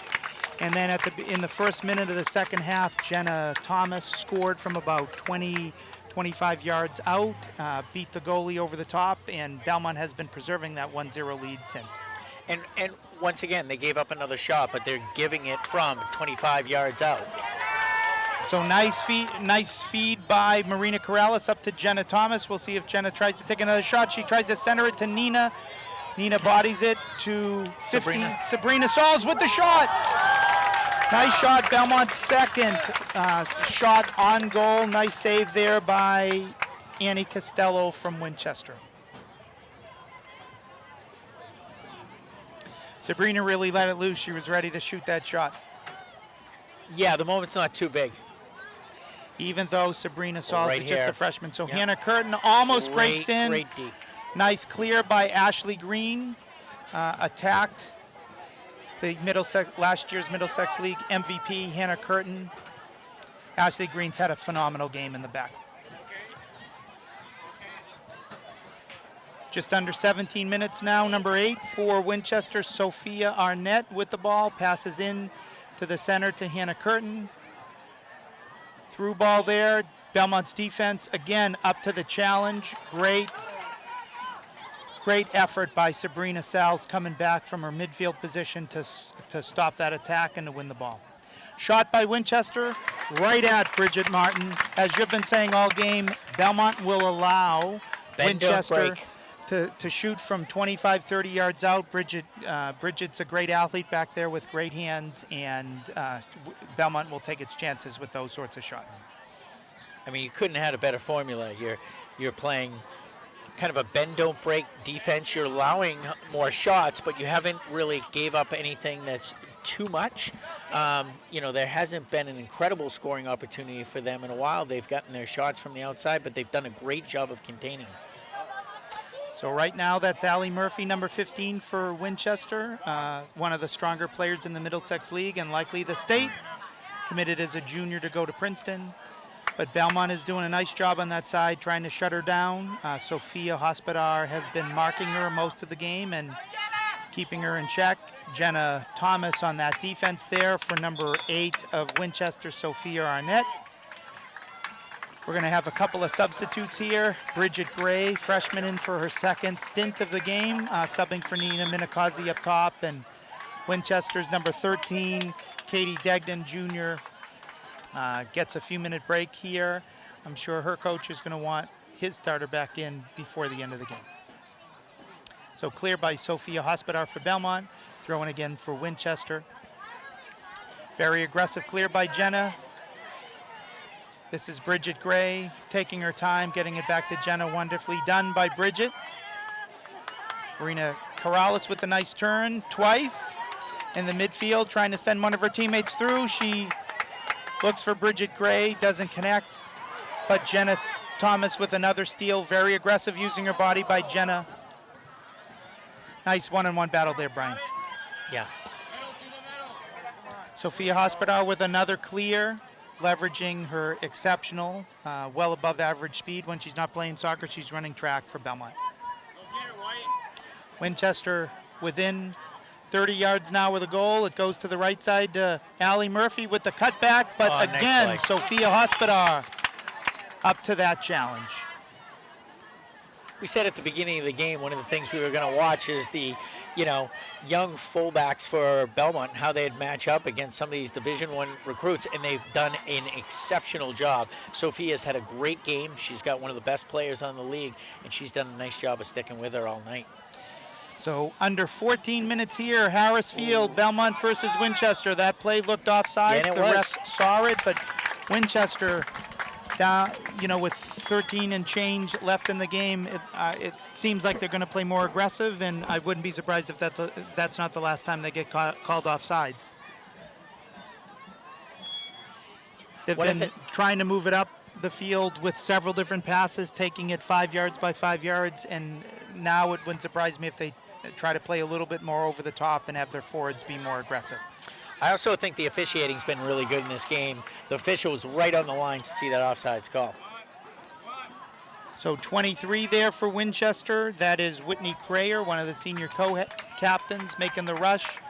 I think she thought her teammate, Allie Murphy, would be zigging, and Allie zagged, and it didn't quite connect. So another goal kick by Bridget Martin for Belmont. I feel like Belmont's had probably 20 or so goal kicks. It just shows how aggressive Winchester's been and how dangerous they are in the attack.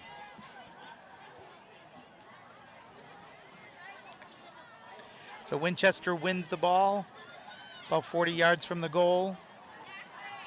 Belmont has a lot of players in the middle of the field. They keep stepping up well to win and to clear. That's Cameron Palmer making the play. Sophia Hospital tries to clear, but it doesn't work. Winchester tries to shoot. Once again. From 35 yards out. Yeah. Bridget Martin is too good of a goalie to let that happen. Yeah. I really thought Winchester would pull up some of its backs. You're playing one forward very high up. Jenna Thomas is giving them some help defensively. And, it looks like you have a wall of maroon about 6 players back. And I'm surprised that Winchester hasn't gone to 3 in the back. So I do think that they've gone to 3 in the back, Brian, just from the look of it. But now Winchester has a really good attack, but they can't get it before it ends to the end line. So we'll have the ball girls and boys helping out the Belmont team. It's a good time to mention the 10 or so players for the girls game who are serving as honorary ball girls and boys. Meredith Knopf, Lucy Cabral, Elizabeth Schreiner. That sounded like a real Boston pronunciation. Elizabeth Schreiner, Mia Salazar, Emily Gomez-Martin, Sasha Wagner, Charlotte O'Grady, Daphne Reyes, Sadie Boas, and Julia Leveroni are the honorary ball girls for this game. We have 11 ball boys and girls for the primetime boys game coming right after. And every year with Soccer Night in Belmont, John Carson switches. One year the girls get the primetime game, the other year the boys get the primetime game, but all the games are tough and competitive, as we have seen so far today. Kiki Cristofori with that ball win, and Belmont wins the throw-in, and you can hear around us the Belmont parents and fans really like that call. Well, it's a great rivalry, Belmont and Winchester. So if you look over the last 3 years, 3 years ago, Belmont was able to knock Winchester out of the tournament at the end of the year, and then last year, of course, Winchester won the state championship, beating Belmont 2-1. So, I know it's a great rivalry. They often meet in the state tournament. If they can hold on to this 1-0 victory, it's going to be fantastic. I'm sure that it won't completely erase last year's defeat in the state tournament, but winning it on Soccer Night in Belmont to beat Winchester, the defending state champion, it's going to be an incredible accomplishment. They're 10 minutes away. So nice play by Olivia Zarzicki back there to win a kick. So for Belmont, Allie Landry would typically take this kick, but it's going to be the senior captain, Marina Corrales, who's got a great shot herself, but because she's very aggressive in the box, Coach Paul Graham has typically wanted her in the box to be able to win it with the head, but we'll see what Marina Corrales can do. She centers it for the header, won by Winchester. Winchester now is going to try to counterattack as each of Belmont's players all try to get back. We'll see if Ashley Green can step up as she can to allow her teammates to be able to get back. Sophia Hospodar in nice spot here, keeps it outside as she saw Winchester's number 7 coming close to her, looking to intercept the pass. That's Matea Leone. So we're at 9 minutes, 7 seconds in Massachusetts high school soccer. They allow timeouts, which is not allowed really in professional soccer if you've watched World Cup or watched the New England Revolution. So I'm not sure yet if that was Belmont or Winchester calling timeout, but I would expect Winchester now to come out with a different formation with 9 minutes left to go in the game, trying to get the equalizer. Wouldn't also surprise me if Paul Graham really strategized and made sure that his team was really loaded for the defense. Yeah, he's done a wonderful job, and the team's done a wonderful job of packing the back. They've got 9 minutes to go, and they're going to have to really dig in. I think Winchester's going to, throw everything forward. Once again, we talked about the rivalry. When this group of seniors were freshmen themselves, great state tournament game I went to in which Belmont won 2-1 in penalties. The hero of that day was Marina Corrales. She converted the penalty shot to eliminate Winchester, and Belmont moved on. It was a great victory for the program. I think it stuck with Winchester. The next year, Belmont's playing Woburn here in Belmont. The Winchester team gets the winner. They show up in the stands. They're rooting for Woburn. I noticed that a few of the Belmont players remembered that. And then, of course, last year, it's a close 2-1 victory by Winchester on their way to the state tournament. I'm sure Belmont. So it's been a great rivalry. It'd be a great opportunity for a win here tonight for Belmont. So we'll see how it turns out. But it's going to be an exciting last nine minutes. If you're just tuning in, you're in for 9 minutes of exciting soccer from Harris Field, Belmont Center. This is Belmont Media Center's special broadcast of Soccer Night in Belmont. Right now, the Belmont girls are up 1-0 against the defending state champ Winchester Sachems. 9 minutes to go. Brian, I love audience interactivity. I've received 2 texts of people that want more Boston accent from me. Okay, yeah, fantastic. So it might just slip out as the evening gets a little bit darker here at Harris Field. Winchester throws the ball in. They're looking for a corner kick, but unfortunately for them, it goes off Winchester past the end line, and Belmont will get the goal kick.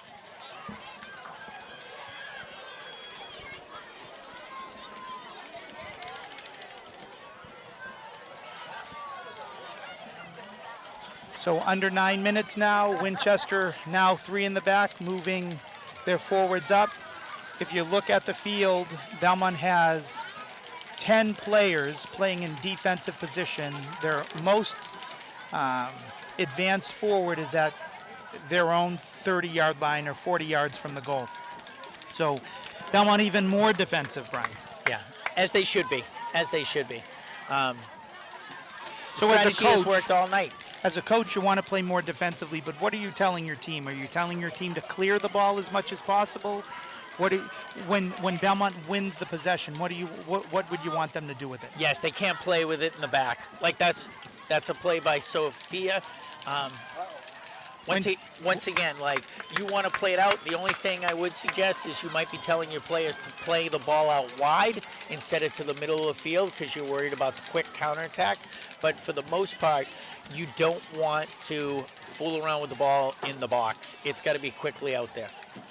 We'll see what Belmont ends up doing. It does look like they've added at least one more defensive player as Kiki Cristofori has moved back to play defense, it looks like, structurally. Belmont possessing it a little bit, but now their players retreat. Winchester has a nice through ball there. Looks like she's going to get a shot, and saved by Bridget Martin. Diving save to take a header opportunity away from Hannah Curtin for Winchester. Bridget Martin, if the game ends like this, she's going to be one of the top candidates for the player of the game to win those Puma cleats, Brian. Yeah, she's had a great game. That was she really has owned the box tonight. And she's had just an incredible game. So Kiki Cristofori steps up with confidence. Belmont playing a little possession. We'll see if Kiki sends Nina. Nina wasn't anticipating it. Nina Minakazi, they're very fast and athletic forward for the Belmont Marauders. We're down to 6 minutes, 30 seconds. Belmont versus Winchester. Can Belmont preserve this, which would clearly be an upset, given the records, given the experience of Winchester, given the injury for one of Belmont's top players in the first half? And as we were talking, Belmont is happy to let that ball take a long time to roll down. Yeah, it's almost like in hockey when you ice the puck there. You're just trying to get it out of your zone. It's almost like the penalty kill in hockey of a power play right now. Right. So Winchester with the possession, they shoot it. They pass it wide to Sophia Arnett. Marina Corrales for Belmont pursues her. Now the centering pass goes over the head. Winchester with a shot, and it goes wide. Not a bad opportunity, given how defensive Belmont's playing, to get a clear shot like that. No, and Belmont's just clogging the middle. Winchester's not having any success going through the middle, so they have to play the ball out wide. So Bridget Martin with a goal kick on the ground, allowing Winchester to win it. Kiki Cristofori again with very aggressive ball-winning plays. She disagrees with that call, as do many of the fans, about who was going to get that throw in. Winchester again wins possession, feeds it up to Hannah Curtin, Nice play again by Sophia. Sophia. crowds her, and now Nina Minikazi crowds Hannah Curtin. That's a Nice great shot! strike, but too far. But again, you will take that if you're Belmont from 40 yards out. It looked like it might be high enough to make it, but Bridget Martin, again, there for the save. Bridget guards the higher end of the goal extremely well, perhaps because of her basketball skills. Bridget having a great game. Less than 5 minutes to go in the game. Belmont up 1-0 against Winchester. Allie Murphy with the ball on the right. Double teamed by Marina Corrales and Kiki Cristofori. Allie Murphy Jr. will take the throw. And she'll take that as Kiki was trying to head it back to her, and she heads it outside the end line, so it'll be a corner kick for Winchester. Corner kicks are great opportunities to try to get the equalizer. We'll see what happens. And no Winchester player steps in front of Bridget. I think the corner kick taker took it a little bit more quickly than her teammates expected. Bridget will take that relatively easy save. And we're under 5 minutes, so we're trying to keep an eye on the clock. I have to figure there's probably about a little under 4 right now. Yep, about 4 minutes left, but the referees keep the Bridget Martin with another save to take away a scoring opportunity for Winchester. She doesn't get to that ball. Winchester has a forward there with a great opportunity to score. Bridget Martin. In hockey, they say goalies stand on their heads. I don't know what do they say in soccer, Brian? I don't know, but she's fantastic tonight. She's been doing great tonight. Yep. She's got about 4 minutes left. The theme of this evening is we live for the nights we remember. I guarantee you if Belmont is able to upset Winchester tonight, this will be a night that all 18 girls in the Belmont, or 21 girls in the Belmont team will remember. Bridget Martin with another save. On the pass, looking for Hannah Curtin from number 8, Sophia Arnett. By my clock, we're about 3 minutes left in the game.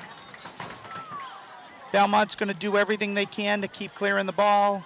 Winchester's going to do everything they can to keep winning the ball and taking shots and trying to take shots closer to the goal.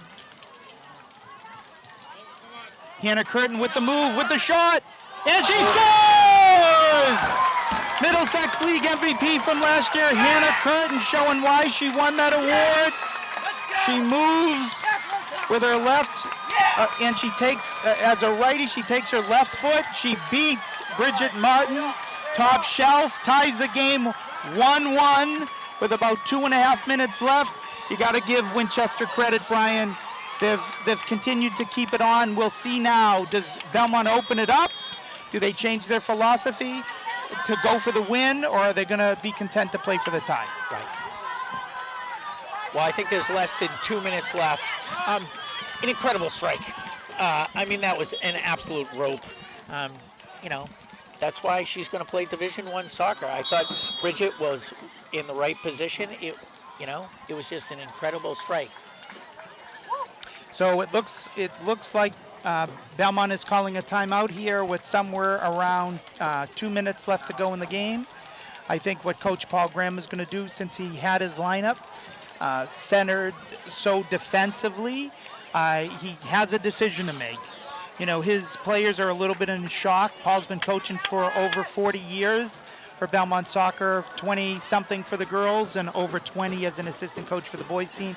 He knows what he's doing. He wanted to settle down his team to play for 2 more minutes as hard as they can, with Belmont leading most of the second half. If they weren't aiming for a tie a minute ago, Brian, but I'm sure if you asked them at the beginning of the game, everybody on Belmont, if you walked away with this with a tie, would you be happy with that? And 4 hours ago, they would have said yes. 3 minutes ago, they would have said no. But let's see how they play. Yeah, and so I think it was a great timeout. You want to settle the team, explain that there's only a couple minutes left to go, make sure that they're making the right passes, build up their confidence. Because I think right now, as you said, a 1-1 tie tonight where you're the team bouncing back from a 4-2 loss, playing a team that's averaging 6 goals a game. I think it's a wonderful result. Let's see if they can push it. We can get a little magic here, but I really think they're doing well. They've played just about as perfect game as I think they can. There's nothing to be ashamed of. However, they can't. They've got to keep this at 1-1. So Belmont still with 5 defenders in the back. They have a good chance for an opportunity here. Jenna Thomas up to Marina Corrales. We have probably a minute and a half left to go, but it's on the referee's clock. Marina tries to send Nina Minakazi in, but Jenna competes for that. Jenna centers it, looking for a shot from even deeper than the goal that she scored. It's still 1-1 here. Harris Field, Scot Landry, Brian Meringer here for coverage, Soccer Night in Belmont. We live for the nights we remember. This has certainly been a memorable game for both teams. We'll see if Belmont can get the score. Marina Corrales tried to let it loose from deep. Winchester's goalie, Annie Costello, with the save. Belmont has been a little bit more aggressive here. We'll see if the more open space allows either them or Winchester to get a great scoring chance in the final couple minutes. So this is Sophia Arnett from Winchester, up to Allie Murphy on the right. Again, Sophia Hospodar makes the save. Allie Murphy gets around again. She centers it, and it goes off Hannah Curtin, the Winchester goal scorer's right foot, and crazily, they're giving Winchester a corner I think kick. there might have been a deflection there. Huh. So this might be the last great chance for Winchester to score. Winchester on the corner. Bridget Martin comes out for the save. I don't think it landed in the field of play, so it'll be a goal kick for Bridget Martin.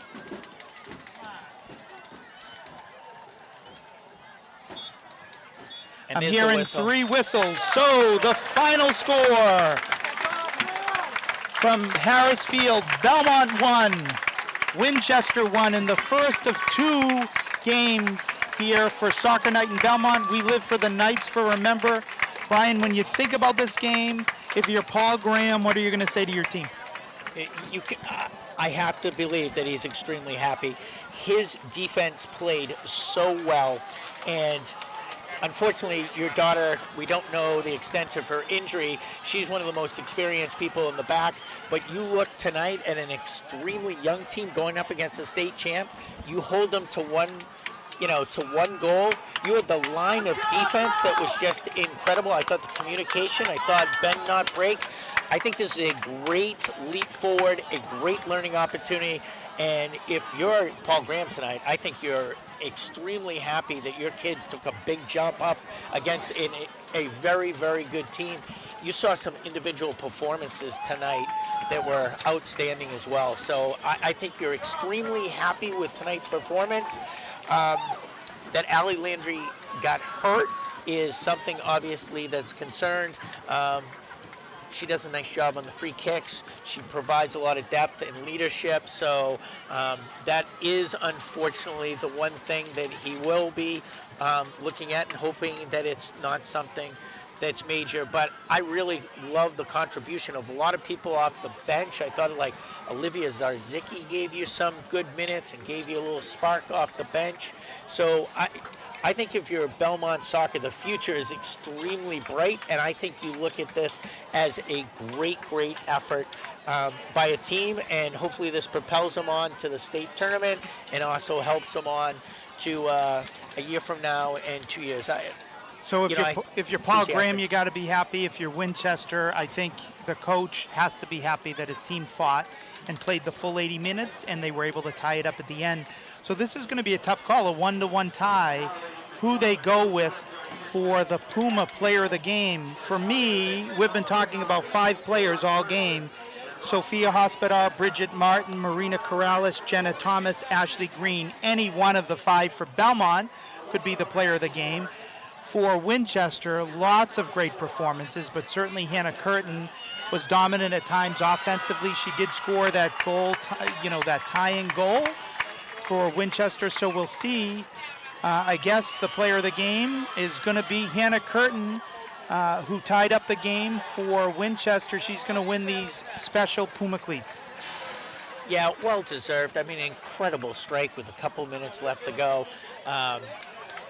Definitely a good candidate. I wish they could divide the shoes. If I could divide the shoes, I would, make sure that maybe Bridget Martin got one of those cleats. But I think, worthy candidate and a great job. But John Carson, he can't run for mayor now if he's not given a 1-1 tie to a Belmont player. Yes.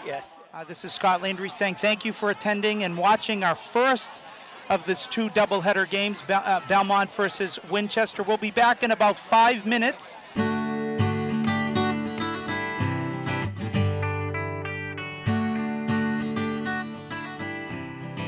We're here, 2,000 or so people in Belmont Center tonight because of the great work of John Carson and Rob Gray and so many people who work with John and Rob to pull off something like this, Soccer Night in Belmont.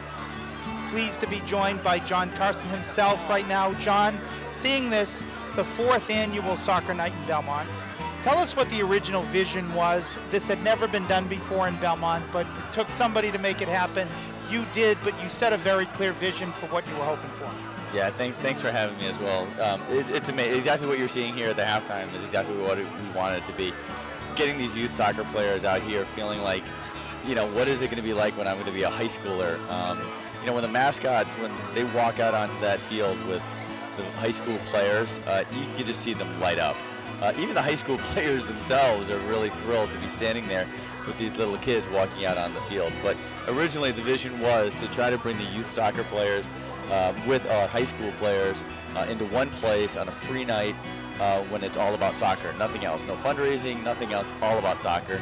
And this has become exactly what Rob and I wanted it to be. So this is becoming an event for all 3 towns, which is now what you've seen is the cup, which is called the Phoenix Cup, is going to be presented to the winners of each of the games. That has now become the cup that these teams are going to be fighting for. And in the end, these kids want to have an event for themselves, and that's what this is all about. These high schoolers really deserve it. There are so many little aspects and details, from the country flags to the themes to the broadcast on Belmont Media Center to the opening ceremonies to the presentation of the player of the game, the very expensive Puma cleats. Do you have a favorite aspect of this when you just sit back? I know you are very busy tonight, but when you just soak it in and you say, it's really awesome that this is happening. You have 1 or 2 of those things? I think right off the bat is the number of people that attend here. I would walk in the stands and people have been stopping and saying hello, and some of them are people that have kids that have graduated from Belmont High School many years ago and just decided to come down and check it out. That's what creates the community, right? Their kids they don't even have kids that are in the school, and they're here. So they're here to be part of the community. And so I think that's the big part of it, to see all of these people out here in the stands. I think second to that would be the youth. I mean, look at this. We've got well over 100 kids, 150 kids out on the field right now, just running around under the lights. For the first time. For the first time. And again, the theme of the night is we live for the nights we remember. I think all of us can think back to our high school years, and there are nights that we will never forget, and this is a night that these kids will never forget. People step up, like yourself, being able to commentate these games, and others. Somebody owns the flag, somebody owns the concession, somebody owns, parents and music students step up. There's Jessie Farber, she does the Faber, she does the Ball Boys and Ball Girls. Lorenzi Brabo and Anna Abrams, they do the tattoos. Everyone takes their piece and their responsibility and owns it, and that's important. One of the things that's great about Soccer Night in Belmont, in my opinion, is it's not just for the Belmont players or for the Belmont youth players. You work very hard to get the equivalent organizations in Winchester to get behind this, even though it's still called Soccer Night in Belmont, that this is supposed to be for them too. Marty Mahoney, who's the president of the Winchester Soccer Club, did a really nice job getting lawn signs up, banners, and get people here. They got the mascots, the kids playing at halftime. That's a lot of it, and we're really happy that this is a true community event. A good example was we had 100 kids sing the National Anthem a cappella Half of them were from Chenery Middle School in Belmont. The other half were from the McCall Middle School in Winchester. And to have those two teachers communicate together on what version of the National Anthem they were going to sing, to teach their kids that for the first 3 or 4 weeks of school, and to have them come side by side to sing that National Anthem was fantastic. Well, John Carson, congratulations on what Soccer Night in Belmont is tonight for everybody that's here, what it's become as a focal point of soccer activity in the town of Belmont, and this year in the town of Winchester, and next year in the town of Arlington too. It's a tremendous celebration of soccer, some great games, and I'm sure this could be a night to remember for Belmont.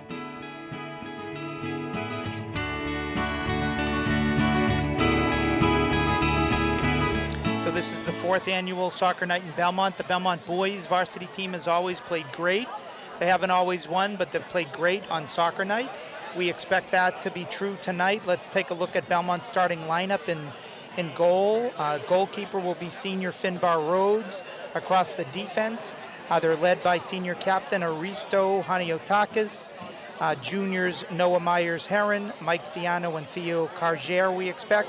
In the midfield, they're led by 2 of their senior co-captains, tri-captains actually, senior captain Spencer Price, senior captain John Bravo, and Ali Nazuri.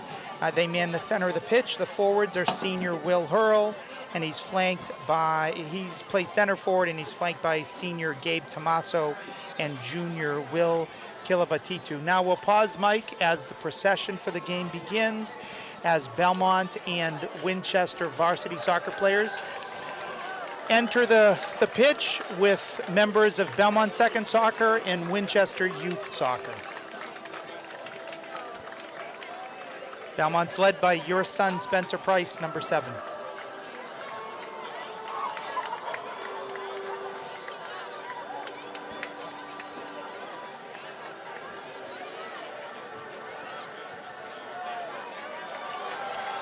You'll notice on the Belmont varsity players' wrists is a colored wristband, and the symbolism of the different colors is that whatever Belmont second soccer team they played on in kindergarten, 1st and 2nd grade, whatever the color of their uniform was, that's what they're wearing as a wristband. Your son Spencer looks like he's wearing a yellow. It's orange. He was on the orange team. Yep. You can't trust a colorblind man, Mike, to pick out colors. My favorite color was yellow, so I'm gravitating towards yellow. But you'll see a lot of these young athletes. Many look like they're kindergartners in their colors. It looks great. They'll take the field, and then we'll have the National Anthem sung by a combination chorus from the McCall Middle School in Winchester and the Chenery Middle School here in Belmont. The colors are being brought to us by the ROTC at Belmont High School. And now we'll just pick up the public address system, Al, on the PA. To our youth program, the Belmont Soccer Association and the Winchester Soccer Club. More than 90% of boys varsity teams played in the youth soccer program. Tonight, in recognition of the contribution of our youth soccer programs, making the development of high school athletes, Belmont players are wearing wristbands signifying the color of their Belmont second soccer team. Would you now please stand for our national anthem, jointly performed by the Chenery Middle School Chorus, Sarah Carson, director, and the McCall Middle School Chorus, Emily Sebastian, director. Presenting our colors are officers from the Belmont Police Department.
I mistakenly said it was the ROTC from Belmont High School with the colors. It's the Belmont Police Department, and we salute everybody in Belmont PD for the way that they keep us safe in this town. So you'll see, if you're just joining us for the second broadcast, you'll see flags, about 14 of them on the far side of the field. They're the countries that either the players or their parents have come from, and it shows the diversity of Belmont. And you'll see the theme for the night, we live for the nights to remember. Now we'll pick up the announcement of the starting lineup for Winchester. Mike, what do you think the keys to the game? It's going to be a great game. I think both these teams are going to go at each other, and it's going to be about who can maintain their, the pressure, but also stay composed. As they've played in previous seasons, how have the matchups gone? These two towns always play each other really tight, and it's always a close game. I expect a lot of intensity. I expect it will be a low-scoring game, actually. And why do you think it'll be low-scoring? Just because the teams are both strong defensively, and they're they strong have a lot defensively, of but they're not gonna. They're going to be challenging for every ball. They're going to be keeping it tight. Everyone's going to be hustling after everything, especially given the evening here and the special event. And so your son Spencer's been on the varsity team for 3 years. What does soccer night in Belmont mean to him and his friends on the varsity team for Belmont? It's just a really special night. They've been talking about it, all season, looking forward to it.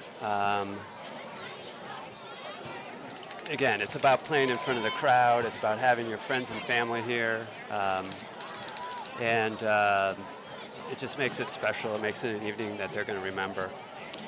So right now at the center of the field with the two game officials, and Winchester's getting ready to call the toss. The captains for both teams are there. For Winchester, that's Connor Mahoney, Will Hofheinz, Adit Raghavan, and Brendan Valhall. And for Belmont, they have their three captains, Mike's son Spencer Price, John Bravo, and Aristo Haniatakis.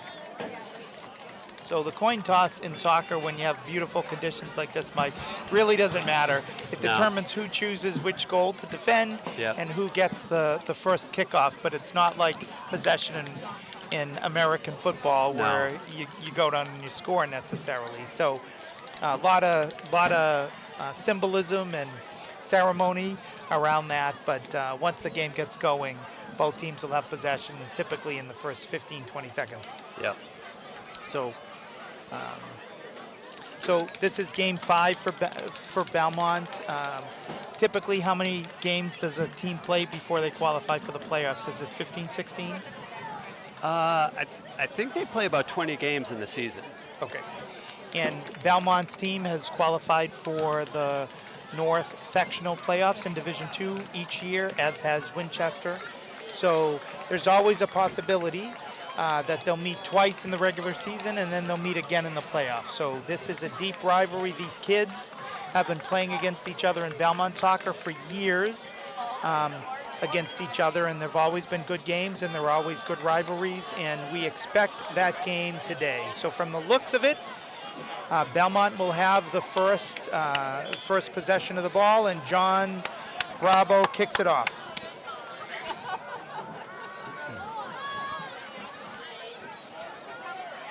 We thank you for joining us on the special broadcast of Soccer Night in Belmont. The game just underway, first 15 seconds. Scot Landry, Mike Price, and Jeremy Reserve here for Belmont Media Center's coverage. Winchester will have the throw-in on the far side. Both teams typically will feel out each other, but there's an old saying in soccer, first 5 minutes of the half, last 5 minutes of the half, a lot of goals get scored, Mike. Yeah, I mean, that's before things get settled into a rhythm or the sort of push that happens at the end of a half. A lot can happen. It'll be interesting to see how this plays out here. So we're glad you're with us. If you're just tuning in and you want to let other people know of this live broadcast, if you're in the Belmont area, you can watch it on channel 96 on Comcast or channel 30 or 21:30 on Verizon cable. If you want to watch the stream of the broadcast, you can go to YouTube and put in Belmont Media Center and then click on the live stream, and you can have your friends join you in watching this game. Would be grateful for you spreading the word. This is a big deal for all of these players. The more people who are participating in watching this, join the about 2,000 people here. So it's Comcast Channel 96.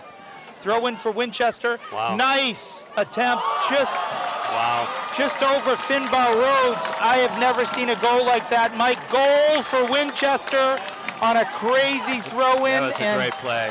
Almost a high kick, but not high enough. Yeah, I mean, that's a throw-in. That's basically like a corner kick. He threw it all the way to the center of the pitch, and a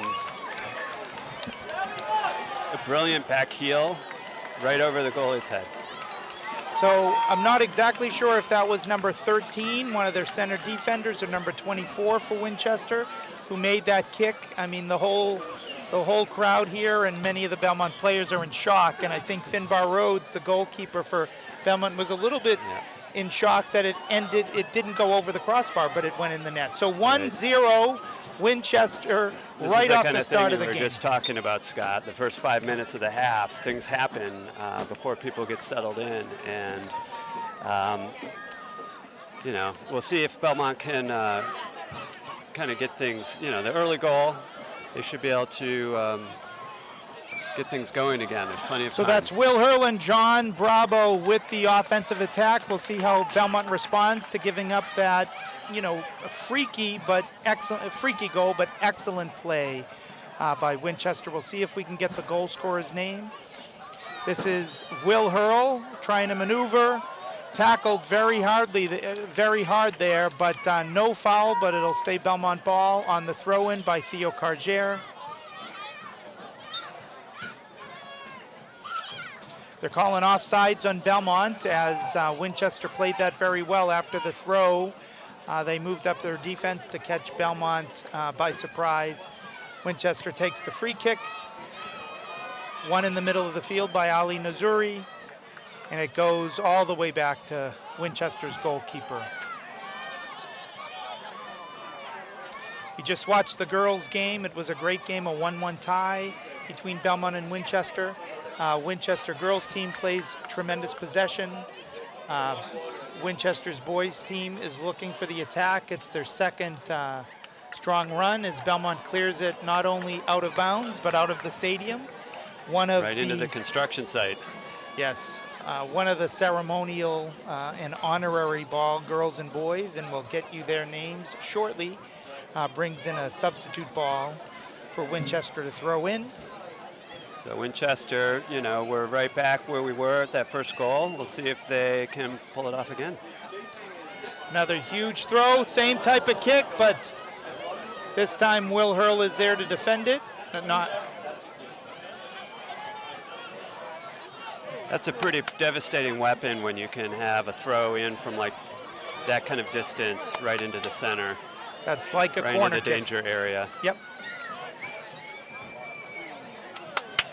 Belmont with nice possession here. Ali Nazuri to Will Hurl. Looking for Spencer Price on the cut through.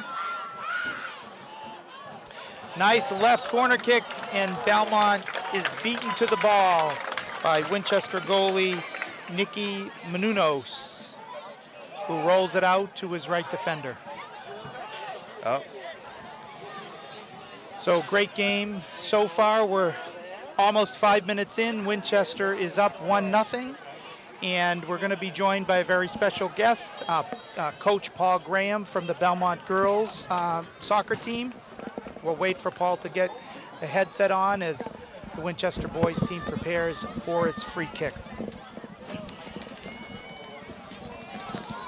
Coach Paul Graham, your fourth Belmont soccer night tonight. Great game going up against the defending state champions. Your girls played so well. 1-1 tie. You were up until about 2 minutes left. I'm sure that was a hard thing to take, Paul, but your girls played great, and I'm sure you're happy with how they played. Oh, I'm very happy how they played. I mean, Winchester's actually, I think they're better this year. than they were last year. And that sounds hard to believe, but that girl 24, Hannah Curtin, is the real deal. She's got going on to play at Dartmouth after her senior year. She's only a junior. Yep. But no, we played very, very well. We're very young, as you know. Only 3 seniors on the roster. Only 3 returning starters from last year. But the young kids came through. They played really tough. They didn't fold under all the pressure, and it was awesome. It was just a great, great game for having all these people watching them. And we played all 19 of my players played in the first half. Yep. So everybody got a shot to play in front of the parents and relatives and what have you. So that was very important to me.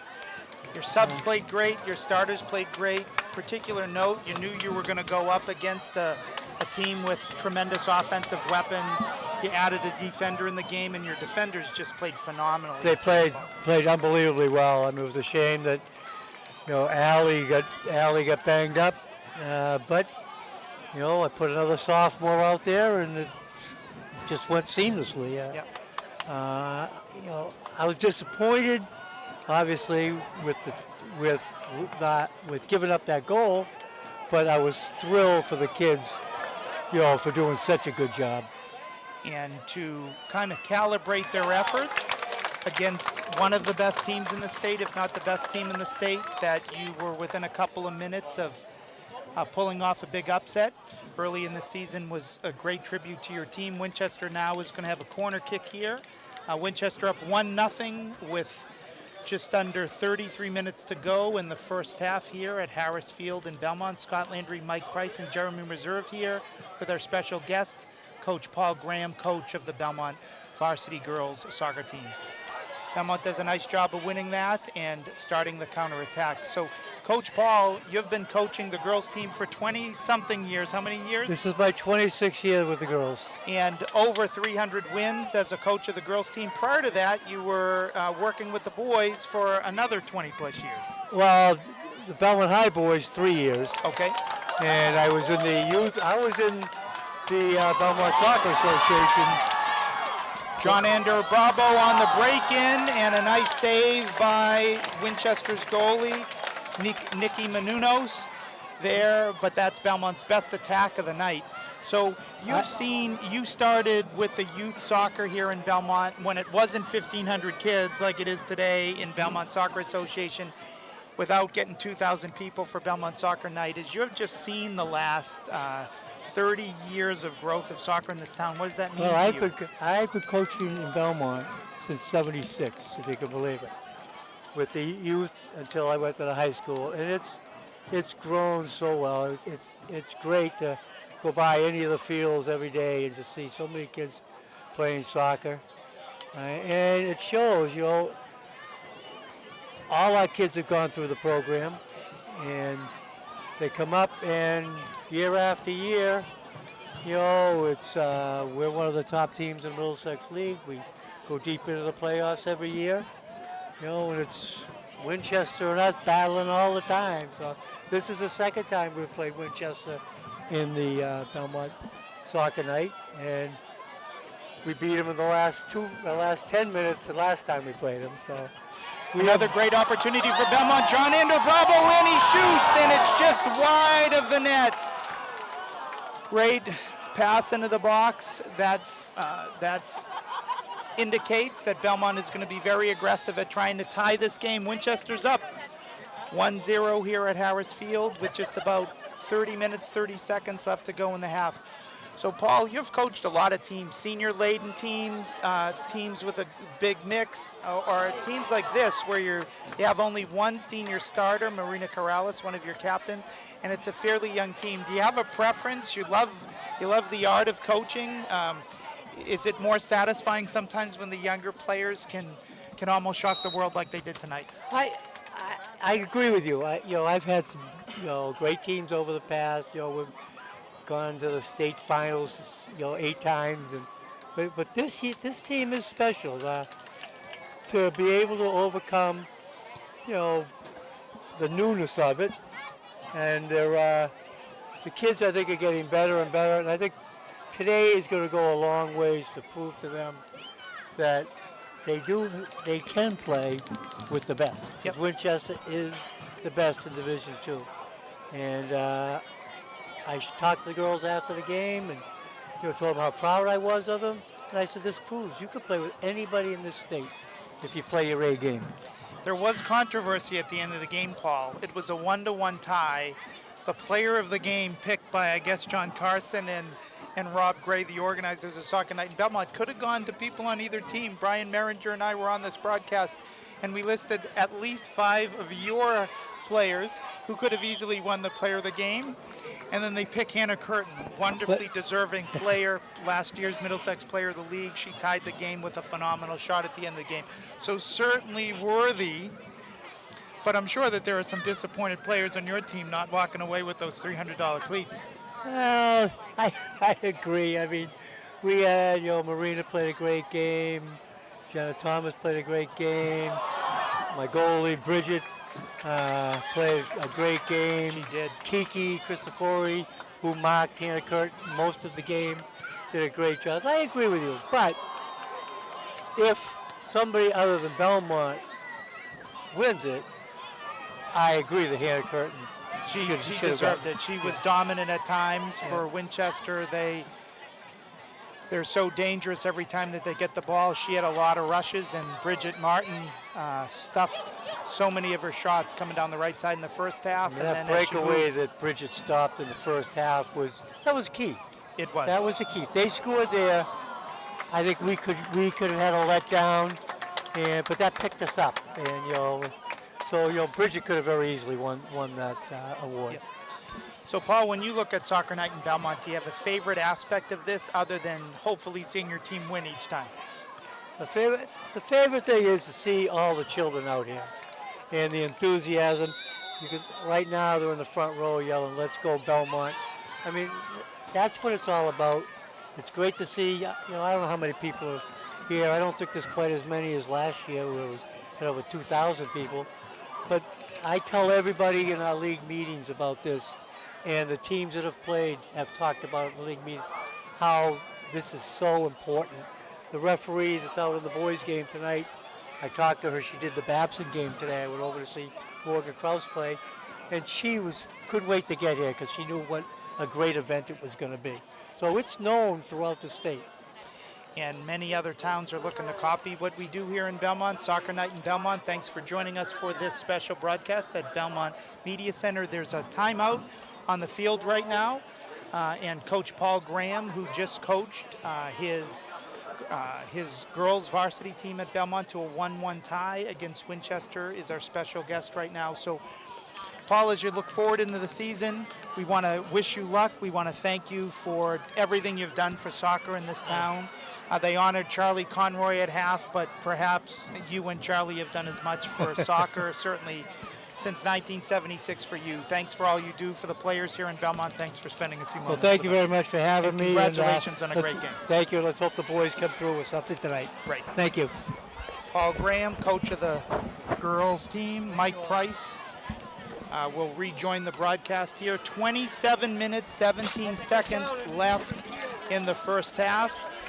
Winchester is up 1-0. They scored a goal just about a minute and 30 seconds in off a long throw-in and a back-heeled flip, really, from about 15 yards out that looked, from my vantage point, like it was going to go over the crossbar, but it just sneaked in.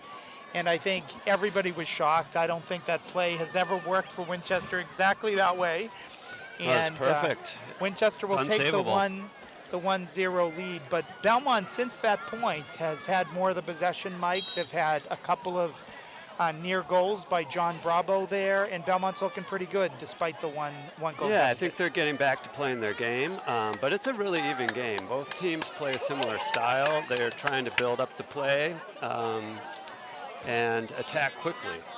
So that's Will Kilavatitu with the overlap to Noah's Meyer. He sets it in the box! And John Bravo almost is able to get a toe on that to redirect it into the goal, but he doesn't get it. Belmont, another great opportunity. Winchester lucky to still have a 1-goal lead. an adjustment Belmont has made is they shifted John Bravo to the center forward position and Will Hurl out to the left wing. Gabe drops back to the attacking midfield position. So Winchester with a almost break-in, nice ball win by Noah Myers-Heron there, and now Theo Cargier on the defense. Players still fighting for it. Excellent play by Theo Cargier, the left back of Belmont. But Winchester's doing a great job of fighting through there. Just keeping it in their end, hoping that something happens. Sometimes there can be a foul within the 18 box that would result in a PK, so Winchester trying everything hard, and they have their throw-in specialist, I think, ready for another throw to the box. Huge throw, able to get a header just like a corner kick. And it goes outside the end line. It'll be a free kick by Belmont's Finbar Rhodes, the goalie for Winchester. The player who is doing all those throw-ins, the one that had the assist on the goal, is senior co-captain Will Hoffheinz. He had two sisters, Mike, on the Winchester girls team earlier in the game, early in the night, the first half of the doubleheader. Talented family. Talented family for sure. His sisters, I don't think, took the throw-ins though, so they need a little help from their brother Will. Belmont wins possession, but then Winchester captures it back. Right now for Winchester, that was Diego Diaz, scored several of Winchester's goals so far this season. Dangerous player in the middle of the field. Thanks for joining us here at Belmont Media Center or on YouTube, Comcast, Verizon. Winchester with the attack. That's number 11, Aris Kaya, and then Theo Cargier is able to win the ball, put it past the end line, but it'll be a corner kick for Winchester. Corner kicks can be a dangerous place for the defense, Mike. Got to mark all the players, make sure that you win the balls in the air. So here's the corner by Aris Kaya. Belmont wins the ball in the air that time, clears it out, but Winchester sends it back into Kaya, who is marked offside by the referee. Yeah, Belmont doing a good job there. The defense pushing out, catch that guy offsides. Both teams are attacking really fast, so they're being patient with the ball in the back, but when they see the opportunity to play the ball up through the midfield or straight up to the forwards quickly, they're doing it, trying to catch the other team off guard.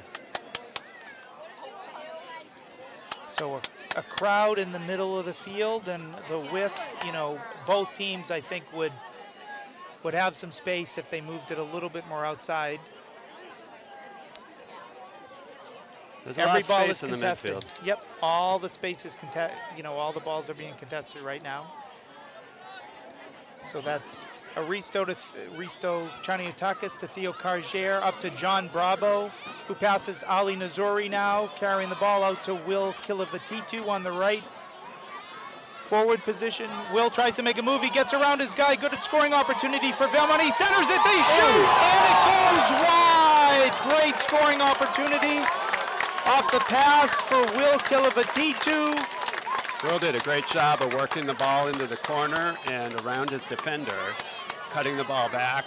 The defense was in a little bit of disarray there as the ball ricocheted around. It was a nice shot by that was Ali Nazuri. Corner kick here, Theo Cargier, really First big of the leg. night for Belmont. And Belmont's head goes out of bounds, so it'll be a goal kick for Winchester. Winchester may have 3 goalies on the roster. I may have been referring to the wrong guy. This, I think, is Kyle Edenhofer, not Nicky Manunos. And Edenhofer sends it up to about midfield. Belmont wins the ball. That's John Bravo trying to send in his teammate. Could have been a foul there. John Bravo maintains possession, sends it out wide to Will Kilavatitu on the right. Header by Winchester to keep the ball from being won by Belmont. Nice play by Spencer Price there in the midfield. Up to Theo Cargier. Theo doing a nice job possessing the ball, sends it wide to Will Hurl. Will with the centering pass to John Bravo for the head, and it is saved by Winchester, whose goalie was in the perfect position. Yeah, they're putting on a lot of pressure right now, working the ball out to the wide positions and then back into the center. John's a great target. Great lengthy punt by Winchester. It leads to an attack. Nice forward pass. Finbar Rhodes thinks it's at offsides. The ref doesn't say it. Winchester doesn't get everything that they wanted on that scoring opportunity. Belmont wins it. Aristo Traniotakis tries to pass it up to his teammate, John Bravo. Winchester wins it, sends it back into Finbar Rhodes. There's just about 21 minutes left in the first half here at Harris Field in Belmont Center. The score is Winchester 1, Belmont 0. Winchester scored within the first 90 seconds. Belmont has had more of the action and better scoring opportunities since then. It's been an exciting game, Mike. That was an interesting play to, I think that speaks to the pressure Belmont's been putting on Winchester, that they put that ball out of bounds. That looked like a handball. Belmont certainly wanted it. Will Hurl is talking to the referee, and she's giving him a handball, but she's saying that it's outside of the box, so it won't be a penalty kick. Now, from this close to the box, Mike, are you trying to set it up like it's a corner kick where you're trying to set it up for the header? Is the guy trying to score on this, or what is he trying to do? Yeah, generally you treat it like a corner kick. Theo Cargier for it. The goalie for Winchester gets his hands on it but can't possess it. It led to another possible chance from Belmont. Winchester will take that as they clear it wide for the throw-in by Belmont. The first two subs of the game will come in for Belmont. Right now, Mateo Estrada coming in, and he's number 14. Number 13, Evan Back is coming in. Evan Back is coming in for Will Kilavatitu on the right wing, and it looks like Evan Back will play as a fullback, and they'll move Noah Myers-Heron up, and then Ali Nazuri comes out. Ali had a very impactful first 20 minutes of the half in the center midfield position. Mateo Estrada took the left back position, moving Theo Cargier to the midfield. Mateo, one of the two sophomores on this team. And it looks like we got another timeout here, this time by Winchester. So Mike, we're about halfway through the first half. If you're Belmont, you're happy with the way Belmont's playing. You don't like the score being down 1-0. Don't like the score, but yeah, I like the way they're playing right now. They seem to settle down after giving up that early goal, and are putting the pressure on. But Winchester, they're not in a bad position either. They have the lead. They've been playing tight defense. They're well organized. They've really, for the most part, been real solid back there. They don't have to press the ball forward, and that's a big advantage. So Kyle Ettenhofer, the goalie for Winchester, is getting a lot of action back there. He's been up to it thus far, positioning himself just where he needs to be. I'm sure to be goalie for a team like Winchester, you need to be quite good, as it's a successful program, and they have a wonderful youth soccer program there. Their youth soccer program has built their own fields, including an indoor 11v11 field.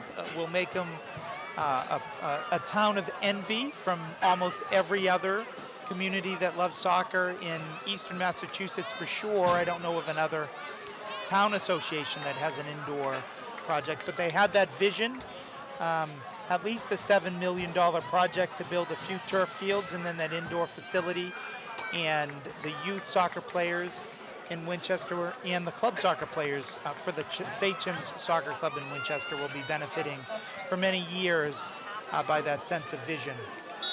Similarly in Belmont, we're building a brand new high school here. We'll have some new athletic fields. That'll certainly help the growth of all the athletic programs here in Belmont, including the Belmont soccer program. So you're listening to this special broadcast of Soccer Night in Belmont here on Belmont Media Center. 19 minutes left to go in the first half. Winchester leads this game 1-0. They scored within the first 90 seconds of the game on a pretty incredible play off a throw-in. High back heel shot by one of Winchester. We still haven't gotten his name, but great play. Belmont has played very strongly since then, had several chances to tie the game up at 1. So far, Winchester has been able to keep the donut on the board, and now we're ready to re-engage action after this timeout. Winchester with possession. They send in Arias Kara into the box, and he gets a shot, and Finbar Road saves it, but Winchester gets the rebound and scores to go up 2-0. And that looks like number 19, Idman Hodzik, a junior. There was a great run by number 11. Ariskaya. Ariskaya. He really made that play happen. He did. He made it happen. Made a great shot. Finbar, was able to save the first thing, but often it's those rebounds that kill you. And Idman Hodzik puts Winchester up 2-0, and that might change the strategy of the game for both teams, Mike. Well, Belmont's going to have to press even harder than they've been doing. They need to take some more risks, I think. And, Winchester is afforded the luxury now of being able to sit back and really defend. They don't need so many players forward. They have a cushion now. So if you're Belmont, you're certainly going to try to get an equal, one goal at least to narrow the deficit from 2 goals to 1 this half, and then anything can happen. That looked like it should have been a massive foul to me, Mike, and about 2,000 people in these stands seem to agree with me. There's number 11 again, Ariskaya. I'm okay with that no call. Mike is okay with the no call. Scott is being the homer announcer, and Mike is being kind of the national broadcaster. He's going to go somewhere as a soccer broadcaster, and I'll probably be doing the Belmont Soccer Nights every year, Mike, when you're doing Fox Sports World Cup. So finally they call a foul. So Mike agrees with that. Mike and I coached together for several years in Belmont Soccer. I was the one always yelling at the refs, and Mike was always telling me the refs weren't making so many bad calls. So it continues here on the air. Belmont. It's not an easy job. It's not an easy job. And they don't get the benefit of VAR. So that's a great entry. Can they get the header? No. Winchester keeper's doing a great job of coming out and getting those balls. He's a very tall goalkeeper. He looks like he's well over 6 feet, and he used his height to his advantage on that. That was a nice ball by Aristo Chaniotakis from the back, putting it into the box. That's what you want. You want to give your teammates a chance at getting the header. So now we have another sub coming in the game for Belmont. It's number 2, Killian Dulligan, a junior. He replaces Will Hurl. And for Winchester, number 23, Phil Walton, one of their captains, comes out. So Belmont has another throw-in in their offensive side of the field, Winchester's side of the field. Let's see if with these recent subs, some of these new players for Belmont can make an immediate impact. So nice header by Aristo Chaniotakis there. They try to hit the through ball again. Aristo is able to get a leg on the ball, make sure it doesn't turn into an offensive attack. Belmont maintaining possession here. Michael Ciano with the move for Belmont. Winchester trying to hit the through balls. They have 3 guys back, but the referee is calling it offsides. A little bit obvious when you have 3 guys behind the Belmont defense. Yeah, I guess, Winchester's still going for it. They want more goals, and who's to blame them? So Winchester's up 2-0, 15 minutes, 30 seconds left in the first half of Soccer Night in Belmont. The first game of the doubleheader, Winchester and Belmont's girls teams played to a 1-1 tie. So far, it's been Belmont with more possession, but Winchester with more goals. Winchester's up 2-0 here. Nice play by Ali Nazuri in the middle of the field. He sends in, and it looks like that should be a PK, but the ref isn't giving it. Fans are yelling, what do you need to do to earn a PK on that? John Brubble, that's the second time he's been taken down in the box. That looked like a foul, but it was outside the box. Here we go again. I would have called that. I'm not sure, Mike Price. and I will agree on one call by the referees today. I'll always be the one, I think, looking for it to be a little bit more in favor of Belmont. But I'll tell you, Mike, more of the fans looked at me. Now, do you agree that was a clear push, Mike? Well, what I like to see, I mean, this game's getting even more exciting, even though the score is, 2-0 now. Belmont knows they have to really push now, and Winchester sensing the chance for the counterattack. These girls aren't giving up. But it's a physical, certainly a physical game. Scot Landry, Mike Price, and Jeremy Meserve here on the broadcast. Thank you for joining us here for Belmont Media's broadcast of this game. Great footwork there by Ali Nazuri. Tried to connect with his classmate Theo Cargier, and the pass was deflected out of bounds. So That was Gabe DiTomaso. Great, you got the numbers mistaken. Yep. Ali is 10. number 11, Gabe DiTomaso number 10. Great play by Gabe DiTomaso. Gabe's a very skilled player. Creative player, he makes things happen. So very nice play there. Theo Cargier sets up Gabe DiTomaso, leading the attack. Up to John Bravo. They're playing very physical on Bravo in this game. He's trying to beat too many players. Winchester had 4 guys on him, able to win the ball and send it up to their teammate number 2, Connor Mahoney. Winchester clears it deep just in time for Finbar Rhodes to pick it up right in front of Winchester. Diego Diaz, who didn't give up, didn't assume that Belmont's goalkeeper Finbar Rhodes would get that.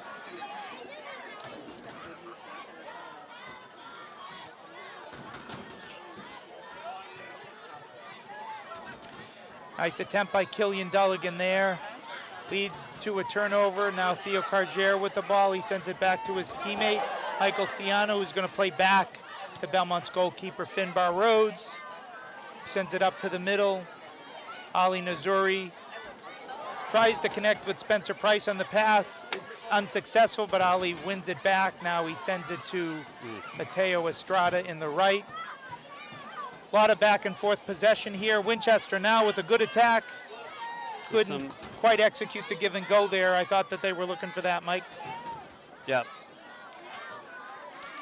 And Winchester kicks it out of bounds. It'll be a Belmont throw-in. Will Hurl will be coming back into the game, replacing Killian Dulligan. A good, hard-fought 5 minutes by Killian Dulligan. They're giving Will Hurl a break and a chance for a water, for a little bit of rest and a chance for a water break.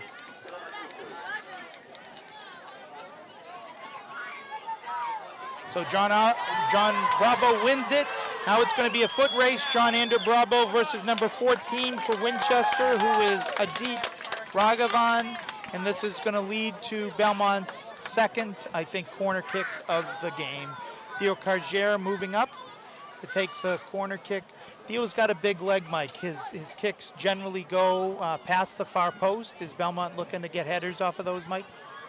Definitely going for the header. They're not all long. Theo's really good at placing the ball into the danger area, and Belmont has players that can go in after it. Corner kicks have looked pretty good this season. 10 minutes, 50 seconds left in the first half. 2-0 Winchester. Can Belmont cut the lead in half right now? Cargier kicks it, and he'll have another chance as Winchester's number 20, John Chun, gets his head on the ball from the near post first, puts it over the netting. The second corner kick from Theo Cargier is won in the year by Great save. Kyle Ettenhofer, Winchester's goalie, again using his height and his good hands to win that save before Belmont's able to get the head on it. Great punt. Looks like it's almost 60 yards in the air. And again, Aris Kaya is very dangerous on that right side for Winchester. He's made several plays down there. Belmont defends that one quite well. Theo Cargier in the back. Now this is Will Hurl sending it outside now to his teammate Will Kilavatitu. Sends it back to Spencer Price. Noah Myers-Herron with the clear into the box, and again, it's Kyle Eddendorfer ready for the long ball with another save. Under 10 minutes to go in the first half. Winchester 2, Belmont 0. Ball comes back to Belmont's goalkeeper, Finbar Rhodes. Not a shabby punt himself, Mike. Finbar is always delivering it to the 45, 40-yard line of the other team. This time all the way to the 35, giving his forwards a chance to win the possession and then lead a scoring opportunity. So Winchester wins the ball. Number 12, Jack Blumsack. Tries to hit the through ball, but it's directly to Finbar Rhodes. Belmont possession.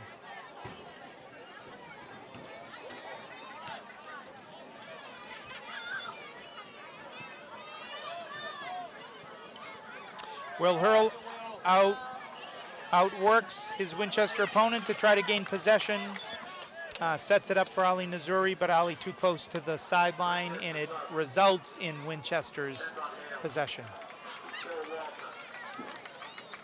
There's a little bit of a lull in this game right now with the teams kind of willing to hit the long balls from one end to the other a little bit. Maybe as they kind of collect their breath a little bit. Ready for another press. Great switch by Ali Nazuri to Will Kilovatitu on the right side. Will trying to make an offensive attack. But it looks like most of the time Winchester's already moved to play more defensively, Mike. There were 3 Belmont players against 6 Winchester players. Yeah, they're getting back really well. Playing basically with 6 in the back. They got their back 4 plus a couple of midfielders hanging deep. Oh, good shot. So great attempt there by number 10, Gabe DiTomaso with his left. It just was a few feet wide of the net. But those are the types of shots you want to see from an aggressive Belmont team. Yeah, they're going to have to shoot and move the ball around to create, break up that deep line 6 that are defending for Winchester. Will Kilovatitu with the ball, tries to hit his teammate Ali Nazuri. It's deflected by Winchester, but Michael Ciano wins that ball. Will Hurl is taken down, gets up quickly. Winchester kicks it out of bounds. So this will be a throw-in for the Belmont Marauders. Down 2-0, 7 minutes left in the first half. Theo Cargier passes it in to Will Hurl. Will hits the centering pass to John Bravo, who can't get it. And Winchester clears the ball. Winchester's defense wasn't as organized as they've been all game on that play. It almost led to a goal by John The difference Bravo. to me on that play is the keeper didn't come out and get it. In general, he's been doing a great job of getting off his line and grabbing those balls into the box, really kind of snuffing out the problem before it develops into something. That time he stayed back, and suddenly the ball was in a dangerous area. So here we go on another rush by Belmont. Sends it out wide to Will Hurl. 2 defenders on him. He hits Ali Nazuri. Ali with the cross. John Bravo with the attempted bicycle kick. Unsuccessful. Belmont maintaining possession. Gabe DiTomaso in the middle of the field. Looking left, looking right. And Winchester double teams him and wins the possession. Coming up for Winchester now, this is number 7, tries to hit the through ball. For Winchester, that was Diego Diaz, the junior for Winchester. Coming back is Will Kilovatitu. Overlap now by Belmont, sending it up for John Bravo. He might break in, the goalie coming out. Referees calling something here. Looks like they called something much earlier than that. John Bravo almost was able to break in there. It would have been a shame if maybe the referees allowed it the play to continue because of the Belmont attack. So this is Aristo Chaniotakis on the attempt to put it in the box. A little bit too low, won by Winchester. Winchester tries to counterattack here. And look at Michael Ciano win that ball and kick it out of bounds. Or that was Aristo Chaniotakis. He has incredible recovery speed. So he came from about 20 yards back on that to win that ball. Showing one of the reasons why he's a captain now. This is almost the identical place that Winchester scored its first goal. Mike Will Hofheinz, their senior captain, has an incredible throw. Let's see if he tries to set up one of his teammates in the box again. And instead of showing it off, he sends it near, and they're not able to maintain possession. Belmont throw. 5 minutes left to go in the half here. The referees keep the clock on their watch from this point forward. So Belmont will see if they can cut the lead in half in the final 5 minutes of the first half. So nice play there by Michael Ciano, out wide to Theo Cargier. Theo sends it long, looking for Will Hurl. Will was coming back to the ball instead of releasing, so Belmont wasn't able to connect. It'll be a Winchester throw. And Ali Nazuri with a nice ball win there, sends it into Gabe DiTomaso there, looking for back for Ali. Winchester wins the ball and starts their own attack. Nice.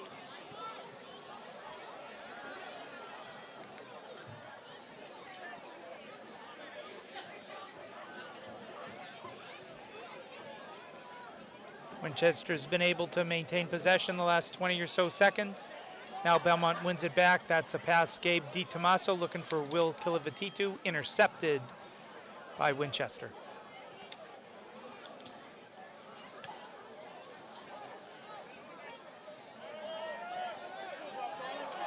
Winchester number 2 wins the ball. That's Connor Mahoney. He sets up his teammate, Ben Von Hal, on the right. And it looks like it's going to be a Winchester throw. Yep. And they're sending Will Hofheinz, their throw-in specialist. And it looks like he's going to try to throw another one of his bombs here. And Belmont wins the header on that. It looked like Aristo Chaniotakis did. Center and pass for Winchester, header! And they score one more time. A great goal. Will Hofheinz on the pass. Number 7, Diego Diaz on the header, and Winchester goes up 3-0 in the first half. In what was expected to be an extremely close game, Winchester has really finished incredibly well so far. Their finishing has been fantastic. And, you know, you shut off covering on defense for just a second, and, you know, they have people that seem like they can get their head on the ball, their foot on the ball, and get it in the back of the net. Finbar Rhodes didn't have a chance on that one, in my opinion. Great play by the captain, one of the co-captains of Winchester, Will Hofheinz, setting up his teammate, junior Diego Diaz, who's been a goal scorer in many of the games for Winchester this year. Nice play by Diego Diaz to win that ball in the air and to aggressively head it so that Finbar Rhodes didn't have a chance. So we'll see what Belmont can do here. They're a gritty team. They didn't expect to be down 3-0 here on Soccer Night in Belmont in the first half.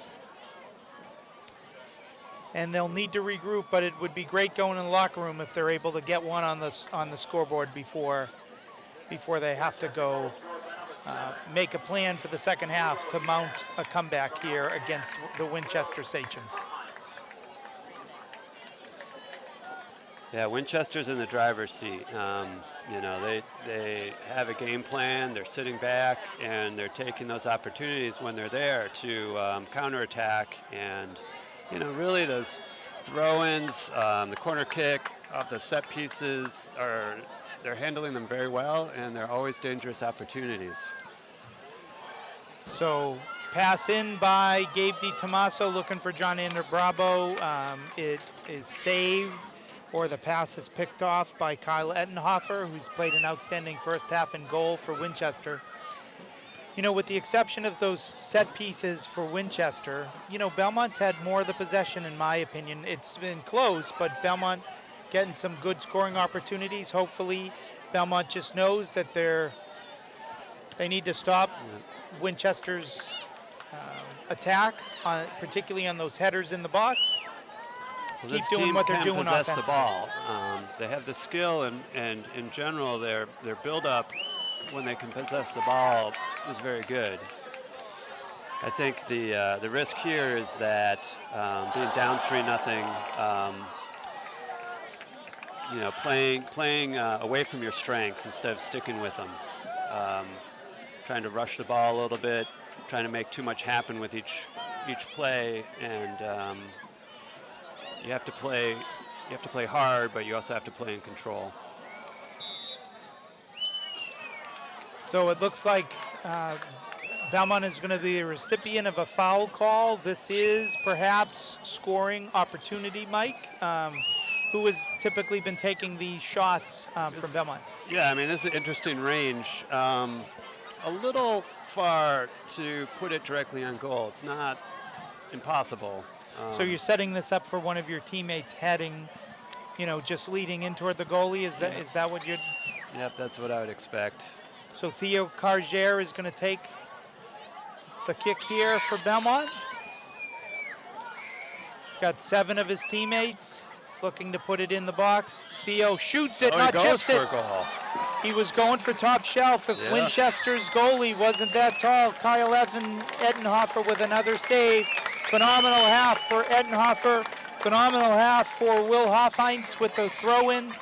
Really never said that on a broadcast before, that the throw-in guy might be the player of the half, as it's just not something you see with somebody with as strong of a throw-in on that, leading to 2 goals for his team in the first throws half. are nice, but give credit to the guys in the middle getting on the end of those throws. They've done a great job.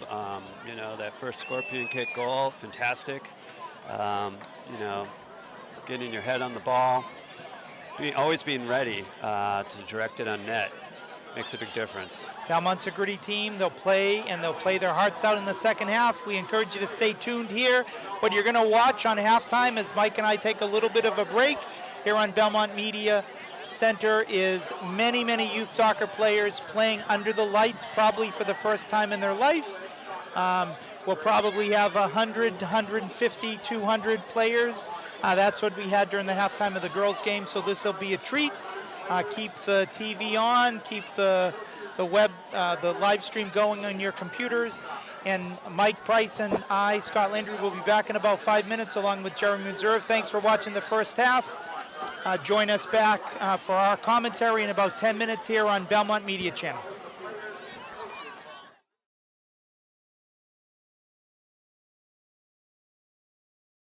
You're here at Harris Field as the second half gets going. It's Belmont versus Winchester. Winchester begins the second half up by 3 goals. They scored in the 92nd mark of the first half, and then they scored on a rebound goal about 25 minutes in, and then a header goal about 38 minutes into the half. So they come out of the locker room up 3-0. We'll see what Belmont does to try to counter the attack. Scot Landry here with Jeremy Reserve on camera for Belmont Media Center, and Mike Price on our color commentary.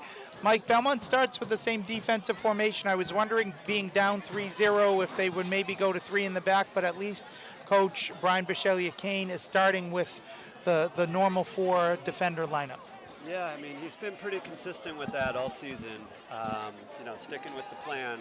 And really, you know, the team has been playing well overall. A couple of times, you know, just losing your mark for a second, and next thing you know, the ball's in the back of the net. It's unfortunate, but I think, you know, the message at halftime is the team's playing well in the build-up play through the midfield. Keep it going. Keep trying to generate that offensive opportunity, and you know, get it back 1 goal at a time. 1 goal at a time. It's like eating an elephant 1 bite at a time. You can't score. There's no 3-pointers in soccer. So 1 goal at a time. But if Belmont wants to mount a comeback, it would be great if they were able to score within the first 10 minutes or so. That was a great scoring opportunity by Winchester, snuffed out by Finbar Rhodes, who was up near the top of his 18-yard box to be able to win the ball and stop Winchester's attack. Distributes the ball very effectively up to Will Hurl on the left left wing up there, and unfortunately Will can't turn the corner, so it's led to a throw-in for Winchester. Big time throw-in by them, led to a counterattack, but it's going to be Belmont possession here, I think on the offside.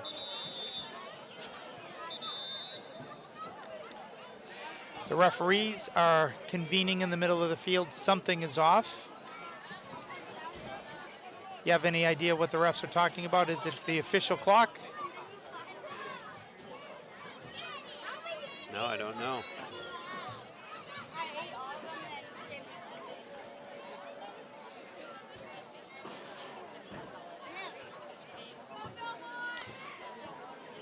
.37:30 left in the second half.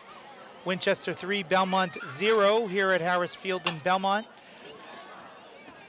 Second half of a doubleheader of Soccer Night in Belmont. The first game was played by the girls teams for both high schools, and it ended in a 1-1 tie. Great playing by Belmont. They were up 1-0 throughout most of the second half until about the 38-minute mark. And Winchester's Hannah Curtin, last year's Middlesex League MVP, was able to get the equalizer on a great move with her left and a great shot to beat Belmont's keeper, Bridget Martin, who had a tremendously outstanding game for Belmont. If Belmont won, most likely Bridget would have been the player of the game. So here we go, we're resetting play, not exactly sure what happened there, but Finbar Rhodes is going to try to put this ball in the box for a Belmont header. Winchester's able to win the ball in the air. It comes back to Gabe DiTomaso and over to Noah's Mayan Heron on the right, and he kicks it off a Winchester player to send it back as a throw-in almost to the box. That's Spencer Price. Tries to connect wide to Theo Cargier, who's able to win it, and we'll see if they give Winchester, and it looks like they're going to give Winchester a goal kick. Not tremendous subbing from either team, Mike. Just a handful of subs in the first half. Both coaches typically in a game like this where you have so many fans will try to work in as many players as they can, but I think it shows the significance of this game early on in the season for both teams as they jockey for standings and try to keep up with a strong Lexington team that both teams have been playing for the win.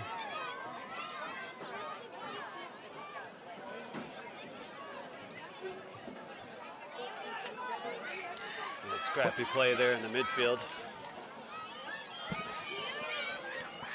Winchester's trying to go for a lot of home balls here. On the through balls, Belmont's defense has been able to meet Winchester's attack well enough. Looks like Will Hoffheinz is going to show off his strong throw-in once again here. We'll see if Belmont marks it like a corner kick here. Good clearance there. Winchester was able to win the ball, try to set it back, and then Belmont was able to clear it on the volley. Good play by Finbar Rhodes coming all the way up, but offside. The referee calls it offside. So it'll be Belmont on the free kick by Finbar Rhodes, their goalkeeper. Sends it up to Will Kilovatitu on the right. Back to Noah Meyer-Heron. Noah fighting for it. Still Belmont ball on the throw. Noah has a strong throw in himself. He'll get another chance at it as Winchester heads it out of bounds. 35 minutes exactly left to go in this game. 3-0 Winchester over Belmont. Scot Landry, Mike Price, Jeremy Reserve here as part of Belmont Media Center's coverage of Soccer Night in Belmont. Belmont maintains possession. This is Michael Ciano up to his teammate Will Hurl. Belmont is able to re-win possession. Hurl sends it back into the middle of the field. Ali Nazuri, Spencer Price.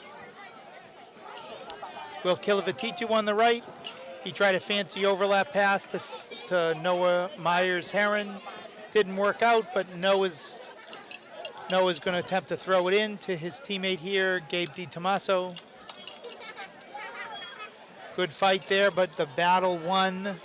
Gabe trying to make something happen there. Yep. That's the place to do it, too. So getting physical. A lot of jerseys being grabbed. Referees letting the play go on. Noah Myers-Heron comes in very physically, knocks down Winchester's number 21, junior co-captain Ben Von Hal. Winchester will now have a free kick from about 40 yards out from the goal. Yeah, the imperative is on Belmont to win the ball back quickly when they lose it, so they're going to be going after it hard. So they're moving the ball back by football to the 39-yard line. That means it's about 49 yards to goal. Will Hofheinz, the senior co-captain for Winchester, will take the free kick. Sends it up to his teammates. They get a clear kick on the ball. Another dangerous opportunity by Winchester there. They're really good on the set pieces into the box. But Winchester beat Belmont to the ball. They got their foot on the ball. They just redirected it a little bit wide right. That was number 19 on the redirection. Idman Hodzik. He's already got 1 goal in the game.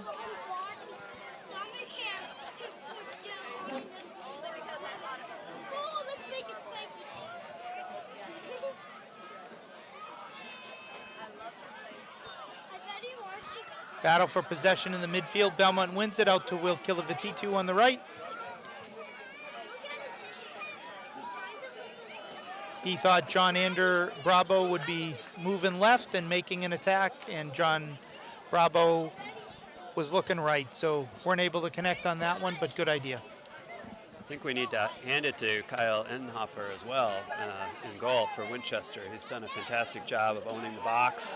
Basically every ball that Belmont sends in there has been hard for them to make much of. Winchester now looks like they're playing a little bit more defensively, up 3 goals, giving Belmont a lot of space in the first 10, 15 yards of their half. And Winchester ready for the counterattack. They send it. They're calling it onside up to 11. Ariskaya, he's content to pass it back. Timed pass there. Up to 11, Ariskaya. Fought well by Theo Cargier, who gets it around him but not able to keep it in. It'll be Winchester's throw, and against most teams you're okay with that. Against this team, with Will Hofheinz's throw, it's as effective as a corner kick. Belmont is figuring that out. Will Hofheinz with about a 20-yard start for his throw. One header by Ali Nazuri, but Winchester is able to get the shot off, but it goes wide left of the goal to Finbar Rhodes' right. Finbar wants to get it back into play quite quickly on the goal kick. Sends it up. Nice win by Will Kilovatitu of a hard ball by the sidelines. Winchester gets it back. Offside. Offside once again for Winchester. Aristo Chaniotakis sends it up, trying to connect. Quick restart there. Try to catch Winchester, still getting back on D. So good effort now by John Albert Bravo. He sends it wide, just a little bit too forward for his teammates coming in to try to head it, but best offensive attack by Belmont in the second half, Mike. Yeah, they're having a hard time getting the ball in deep right now. Winchester is packing it more tightly in the defensive end than they did in the first half. That's one of the reasons for that challenge.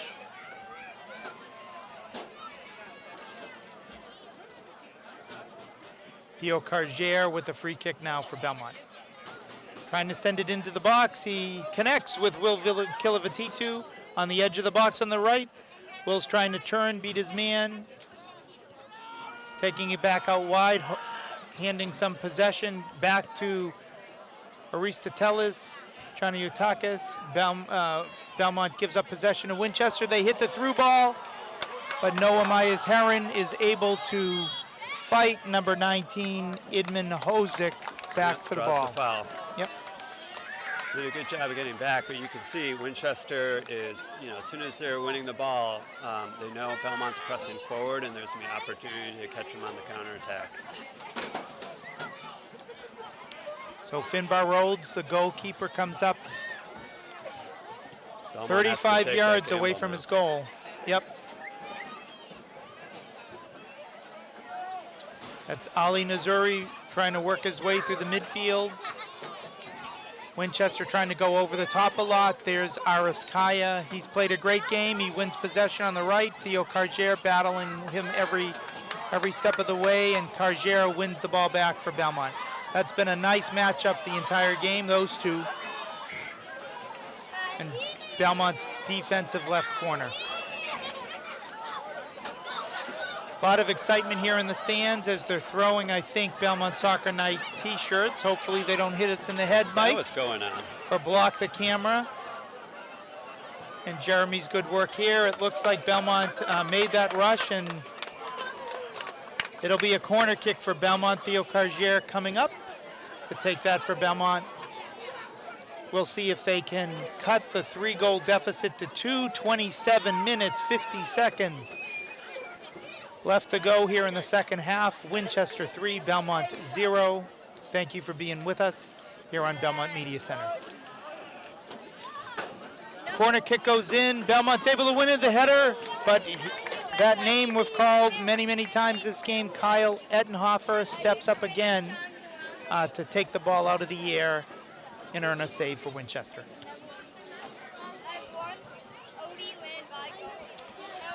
70-yard boot, smart play by Aristo Chaniotakis to head it back to his goalie.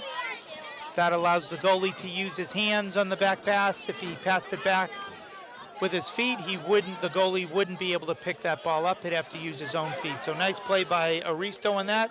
John Ander trying to make the run, looking for another penalty. He finally gets the call. He had been begging for 2 of those on similar plays in the first half, and the referees give him this one. It's a dangerous spot for a free kick. So this is going to be a direct kick, which is why Winchester is putting 4 players in the direct line of the attack so that they make it more difficult for Belmont to score. Theo Cargier takes it. It gets through the wall, and Kyle Ettenhofer is there to block it out past the end line. Great free kick. Belmont will take the throw-in. They send it short to Di Tommaso. He's trying around the end line, and they're going to give Winchester the goal kick.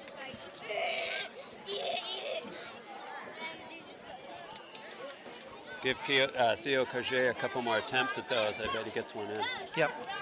And it looked from my angle that it did go through the wall. You think he tried to kick it head level so the guy moved his head so that he wouldn't have to take it directly in the face?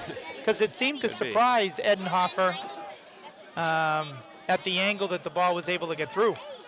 Yeah, I'm not sure if it went through or around the right side, but it was a well-placed kick. Ettenhofer did a great job of getting there. So Noah Myers-Heron on the throw-in to Will Kilovatitu. Good battle for those headers on the right side all the time. Belmont gets the ball back, and they'll have another throw-in. Good opportunity to mention all the honorary ball girls and boys. They've been busy today here for the boys game. Lucy Cabral, Matt Peasy, William Hu, Yasin Abdulazim, Moses Lubega, Itai Godani, Liam Golderson, Connor Murphy, Daniel Chang, Jaden Yen, and Emily Gomez Martin are the honorary ball girls and boys. We thank them for their service here at Soccer Night in Belmont. 24:30 left. Scot Landry, Mike Price, Jeremy Meserve here at Harris Field for this special broadcast of Soccer Night in Belmont. Winchester will have the throw-in. Winchester surprised, I think, themselves and everybody by going up 3-0 in the first half on 3 very strong offensive plays. And the second half has been a different flow of the game. Winchester's playing a lot more defensively. Belmont has not been able to generate as many scoring opportunities in the second half as they did in the first half. That's right. I think, you know, it's Winchester's playing it safe right now, which is good soccer. Loading it up defensively, trying to go over the top to their forwards to try to get a fourth goal here.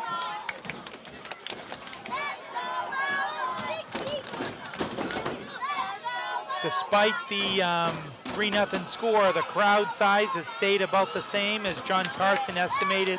About 1,900, 2,000 people have been at both of the games tonight. Most people staying for both games, but not everybody. And comes into Finbar Rhodes, who makes the sliding save to restart the attack for Belmont. A lot of kids staying a little bit, you know, if this was a school night, they wouldn't be out this late night.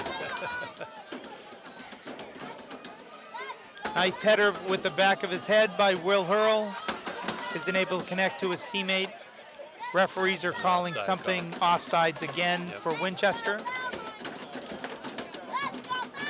You know, something that was working for Belmont pretty well in the first half, and it seems like they've gone away from it a little bit, is you know, taking a little more time to move the ball around in the midfield to set up the attack. They're, you know, being behind, they want to get the ball up to the forwards quickly, but in some ways it's making it easier for Winchester to collapse around the ball and snuff out the attacks.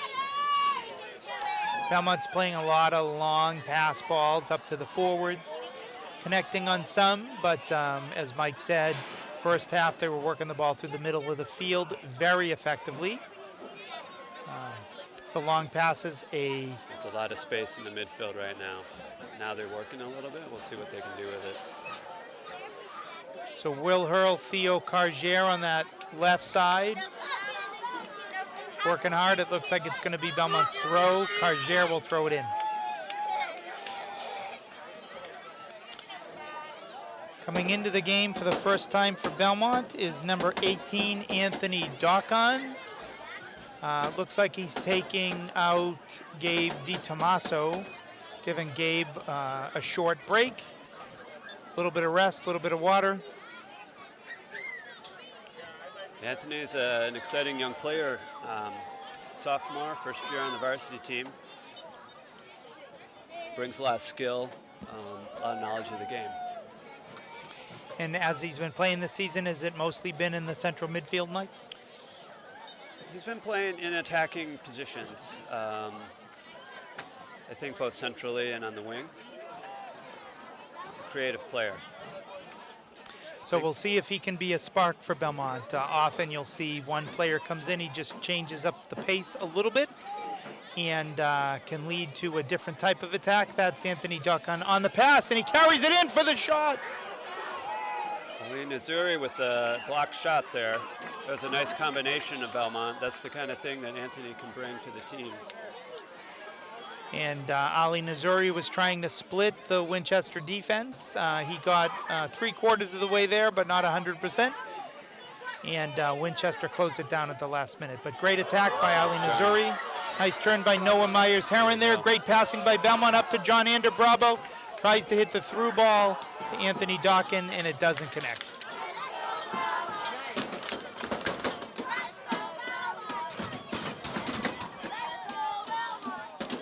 Noah's Meyer-Heron comes back to try to send the ball up, but it's intercepted by number 19, Edmund Hodzik for Winchester.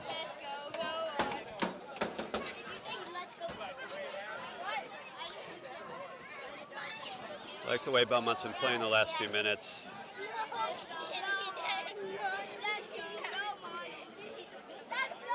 Spacing out a little bit more, looking for quicker passes through the midfield.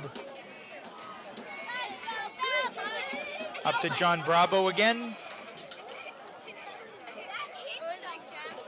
Here goes Ali Nazuri. Puts it over to Spencer Price, who sets up his teammate, Noah Myers-Heron.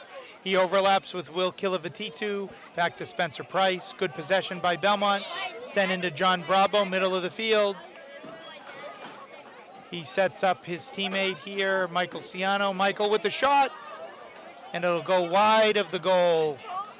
Belmont possessed it for about 30 seconds, ended up getting a shot. I'm sure Michael Ciano would like that shot back, make it a little bit closer on goal, but great possession. Yeah, I mean, I think that's what they want to do. They want to be moving the ball back and forth across the field, forcing the defense to shift around. And it gives, a break for the defenders, too. They don't have to be playing defense and chasing the other team when you have the ball possession. Out of bounds off of Belmont, it'll be Winchester's throw.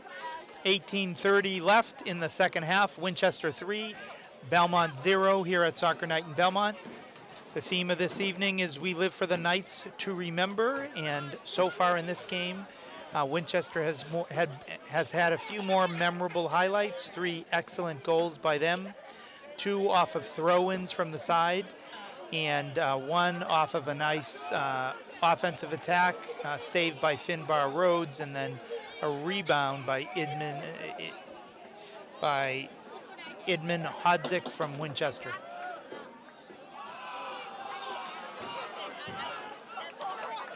So when Anthony Doken came into the game, one of the adjustments that Belmont made is John Bravo dropped back from that center forward position into the midfield. So Anthony's playing in the up top, and John's playing a little deeper. And is that just to give John a break, or does John often play that position, Mike?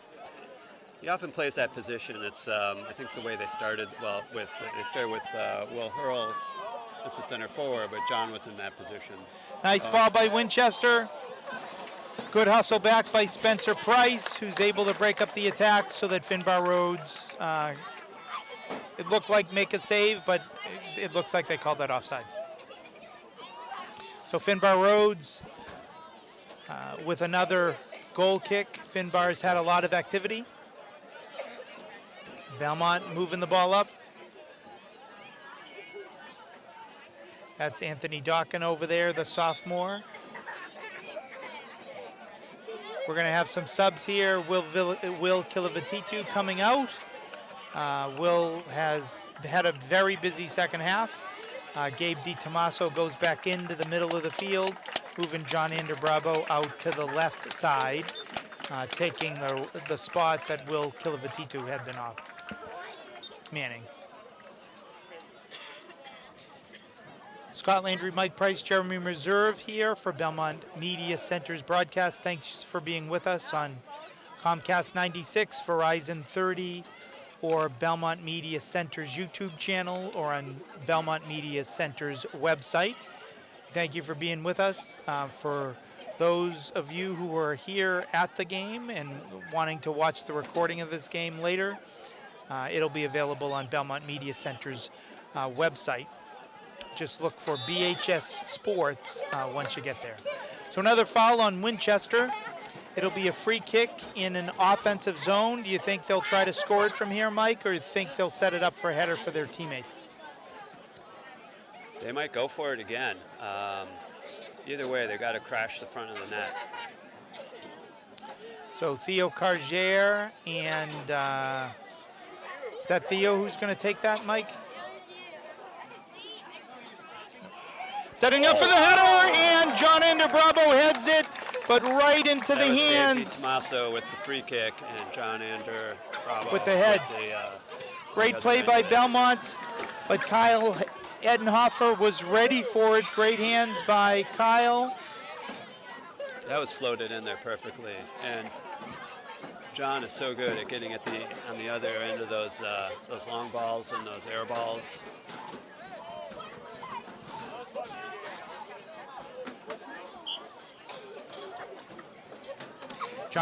John Bravo has had 4 or 5 great scoring opportunities, mostly in the first half. That was his best scoring opportunity in the second half.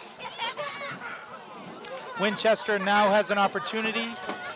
They shoot it, they beat Finbar Rhodes, but it goes wide. Finbar will happily run back and pick up that ball for another goal kick.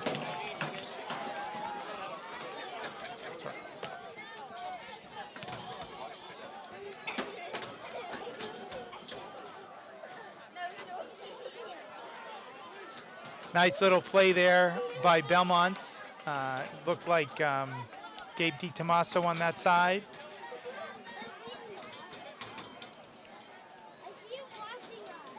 Lot of throw-ins in this game so far in the second half, as some passes haven't been connecting, and they're trying to work the ball to the outside, which is good. Hey guys, watch the tripod. 13:45 left to go in this game. Belmont is trailing 3-0 against Winchester. Another fantastic throw-in by Winchester, but Belmont wins it and begins the counterattack. Gabe DiTomaso with the pass to Spencer Price. Spencer out wide to John Ander Bravo. John Ander sends it up to Will Hurl. Will Hurl's going to have a chance for a shot, and he shoots, and Kyle Ettenhofer is there once again for Winchester. Seems like he has more than 10 saves, Mike. Right now, he'd have my vote for man of the match. He's doing a fantastic job back there. Yep. Not like Belmont hasn't had the scoring opportunities, but they still have 0 on the scoreboard for them. 12 minutes, 50 seconds left to change that. Belmont will throw in from the far side here. We'll get a sub for the first time. Burz Shakijian is coming in for Belmont.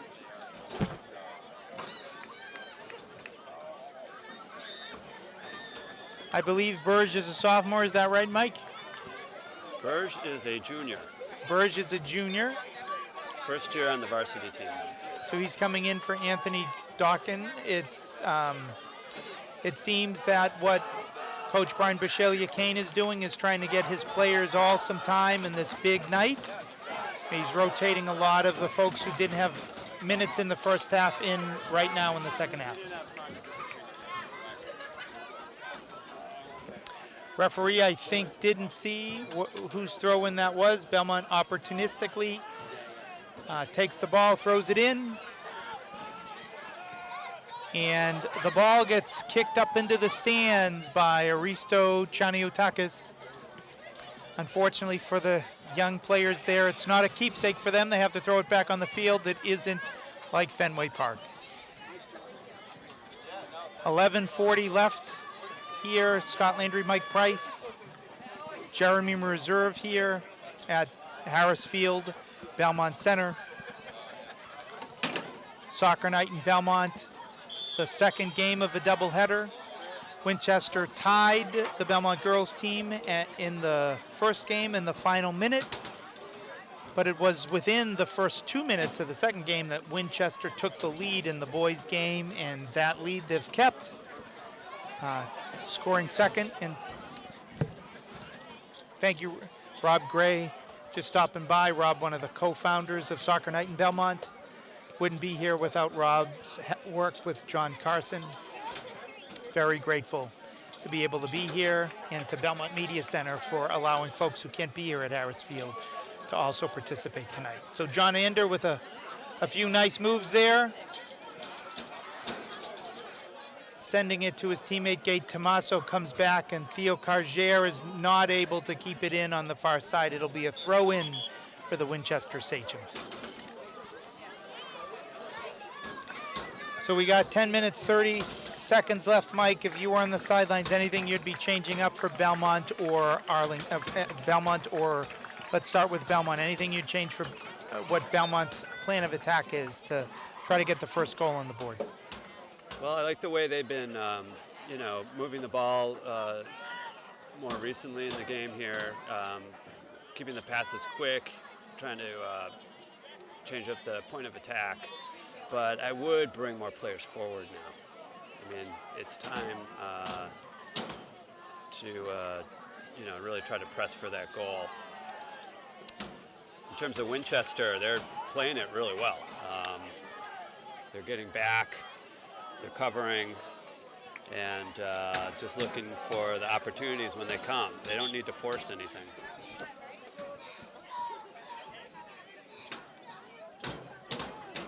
Winchester defense has done a good job of closing in on the ball as it gets into the center.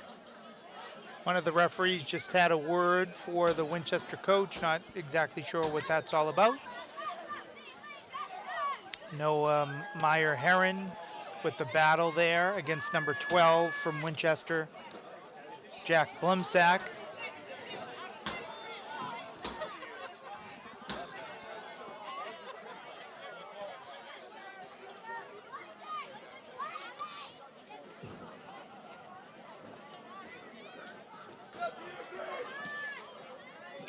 Belmont tries the through, gets deflected toward the sidelines. Winchester is just going to take their time, up 3-0 with 8:40 left.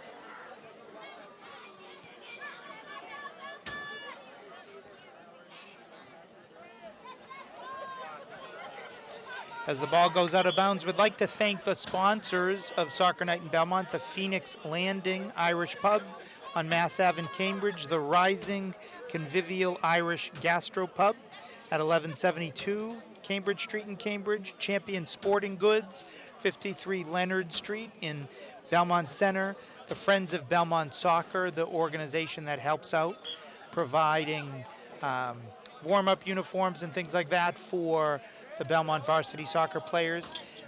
People's United Bank, many people in Belmont still probably refer to it as Belmont Savings Bank, but those former Belmont Savings branches are part of People's United Bank, so we thank People's United for having the same interest in sponsoring community events as Belmont Savings Bank has, and then Belmont Soccer Association and Winchester Soccer Association, who make all of these young players available to us. So Winchester leading the attack, number 23 for Winchester, trying to connect with his teammate. The 23 is Phil Walton, one of the senior captains. But Belmont's able to win it back. Theo Cargier moved up to the middle, to one of the center mid positions. Hits John Ander Bravo. John with some very good turns, and he switches it out wide, and it takes a weird bounce, and it doesn't connect with his teammate. Yep, I believe Peter Grace came into the game. So Peter's the one freshman on the team, and now number 13 is coming in. That's Evan Back. Mike Ciano's coming out. He's had a strong game. Yep, and Belmont's played really well, but you have to give the credit to Winchester for the scoring attack. Belmont has also changed its goalies. Andy Steisel into the game for the first time. Is this his first varsity time, Mike? No, he's got. I think he played against Stoneham as well. Great, Andy, great kid. Been goalie on the JV team for a couple of years. Been a goalie on several club teams in the area, and backing up Finbar Rhodes this season. So Brian Bouchelia-Kane trying to get all of his players into the game. I believe Andy started playing keeper just as a freshman, so he's really been learning the position very well. You know, it seems like every time I see him play, he's improved. So Will Hoffheitz for Winchester takes that free kick, kicks it high and wide. If he can kick like that. Football teams would love a guy who can hit field goals from there. That was almost a field goal. So Winchester mass substitutions here. The Winchester fans are letting their players hear it. Big game for Winchester. 5 minutes, 20 seconds left in the game. Coach for Winchester, Vin Mesto, is trying to make sure all of his players get into the game too. He rostered 27 players today, so he's still got a lot of work to do, Mike.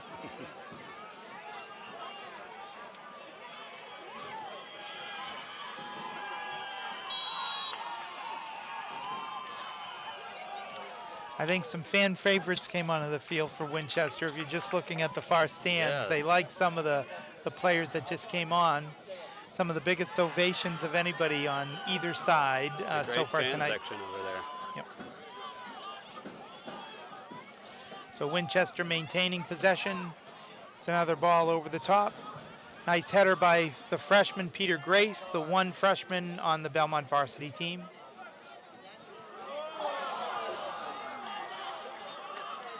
John Ander Bravo looking for another foul call, but he doesn't get it.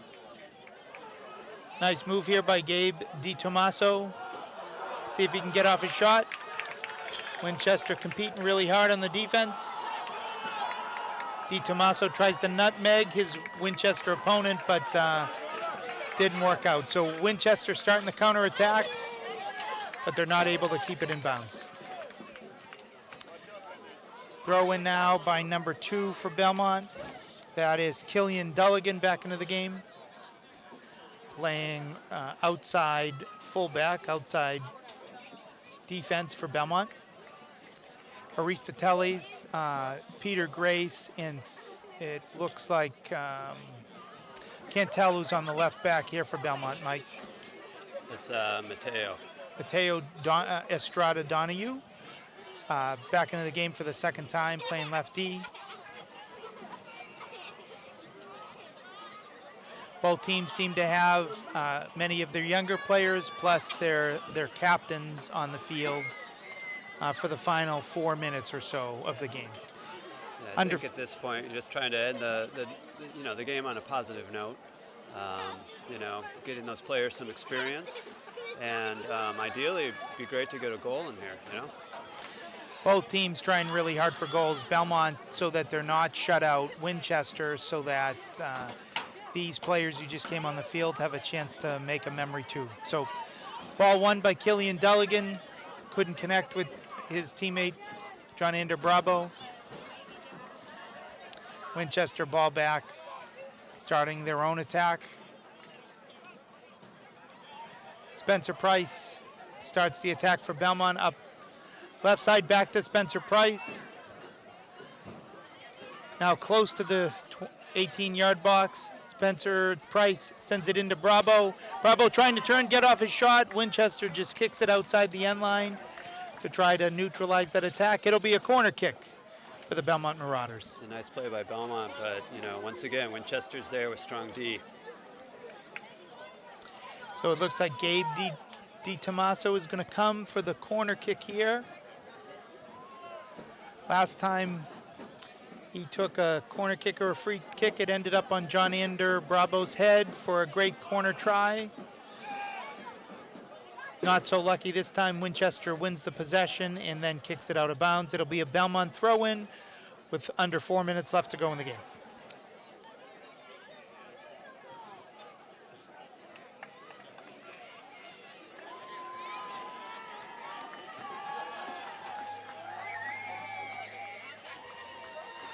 Gabe DiTomaso with the possession in the corner.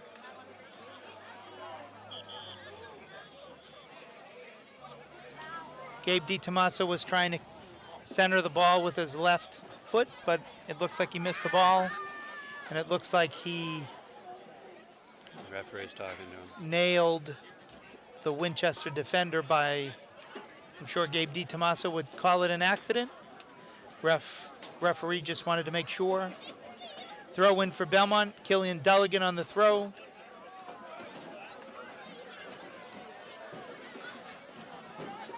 Spencer Price wins it on the head, but Winchester subs. Trying really hard to get a goal of their own here.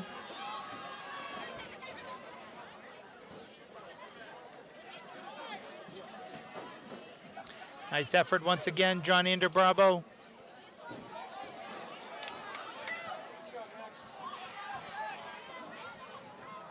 Winchester with the fresh legs. Pass more to the inside, might have sent number 6 for Winchester in. Number 6, junior Braden Hurd. Killian Dulligan throws the ball in. And I'm hearing 3 whistles. What that means is the Winchester Sachems have been victorious here in Soccer Night in Belmont by the score of 3-0. The Winchester team celebrating this big win, mobbing their goalies, showing how much this game meant to them in front of perhaps several hundred of their fans and more than 1,000 Belmont fans. Winchester, great game by them. Again, Belmont in the first half, Mike, played really well. It's just Winchester's scoring opportunities they converted, and Belmont wasn't able to convert theirs. Yeah, that basically is what it comes down to. Winchester was really able to convert those opportunities when they got the ball into that dangerous area right in front of the net. They did a great job of crashing that area. And Belmont had their chances. They just couldn't get the ball in the back of the net. Again, I have to hand it to Kyle Entenhofer. Fantastic job in net. He owned the box, and for me, it was the difference in the game. So as the players get ready to shake hands, there'll be the player of the game awarded after this, most likely to a Winchester player, and they get a pair of $300 Puma cleats, thanks to Puma's generosity in support of Soccer Night in Belmont. The candidates for me from Winchester would be their goalie, Kyle Ettenhofer, their center midfielder, Will Hofheinz, for his throw-ins, and then their senior forward, Idman Hodzik, who I think had 2 goals. He certainly had the rebound goal, but I think it was Idman Hodzik who had their first goal off the throw-in with his back heel. So we'll see who the organizers, John Carson and Rob Gray, select as the player of the game.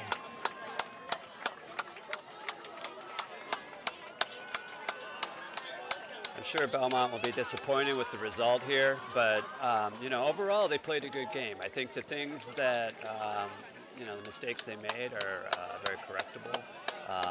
They controlled a lot of the play, and we'll see if they can build on this going forward. So now we'll go to the player of the game presentation. You'll see John Carson and Rob Gray down there. And the Puma man of the match. Puma man of the match award is number 19, Junior Idman Hodzik. So Junior Idman Hodzik. I was pronouncing it wrong all match, Mike. But at least we got it right at the end. I believe he had 2 goals. Number 19, a junior. Fantastic game. Fantastic game, like his teammates. It's being in the right place at the right time. That's what you want as a striker. So the presentation right now, the first time they're doing this, the Phoenix Cup. So Winchester will keep this trophy in Winchester High School for the next year, and then it'll return to this field for the winner of Soccer Night in Belmont. The 5 players out there are the captains of Winchester High School. Well deserved by the Winchester Sachems. They moved to 4-0-1 on the season. With this victory, Belmont drops to 3-2. They're going to play Winchester later on in the season. They play in the same division in the state playoff run. I don't think this is last time Belmont and Winchester meet up, Mike. No, they'll be going at each other again, as they always do, and it will be interesting to see. To me, these teams look very evenly matched.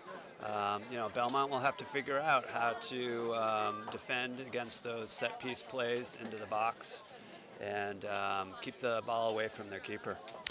So a lot of thank yous to send out. First to you, Mike. Thanks for joining me and providing insightful analysis and commentary here.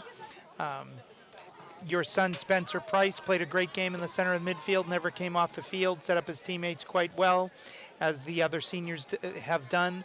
We are grateful to Belmont Media Center and Jeremy Reserve for making the broadcast of tonight's game possible, to everybody who couldn't be here live in person in Harris Field. Clearly, we want to thank the organizing team for Soccer Night in Belmont, led by John Carson and Rob Gray, all the honorary ball girls and boys throughout both games, organized by Jesse Faber. We're very grateful for the 3 guests that we had on the broadcast: John Carson, Charlie Conroy, and Coach Paul Graham, the varsity coach of the girls team. And we thank all the sponsors for Soccer Night in Belmont. We've mentioned them a few times. It's great to have this level of community support, and we hope Soccer Night in Belmont will continue year after year. This is the 4th annual. Next year, John Carson announced it'll be Belmont versus Arlington, and we look forward to next year's Soccer Night in Belmont. If Belmont Media Center brings you more soccer games of Belmont playoff games, we invite you to tune in. Both of these Belmont teams have some special players, and they'll be able to make some noise in the playoffs. And if they're lucky enough to get by the first round or two, they'll probably match up with Winchester. So not the last time these teams will meet. So for Jeremy Reserve on camera, from Mike Price on commentary, for Brian Meringer in the first game, I'm Scot Landry saying thank you for watching this special broadcast of Soccer Night in Belmont. Have a great evening.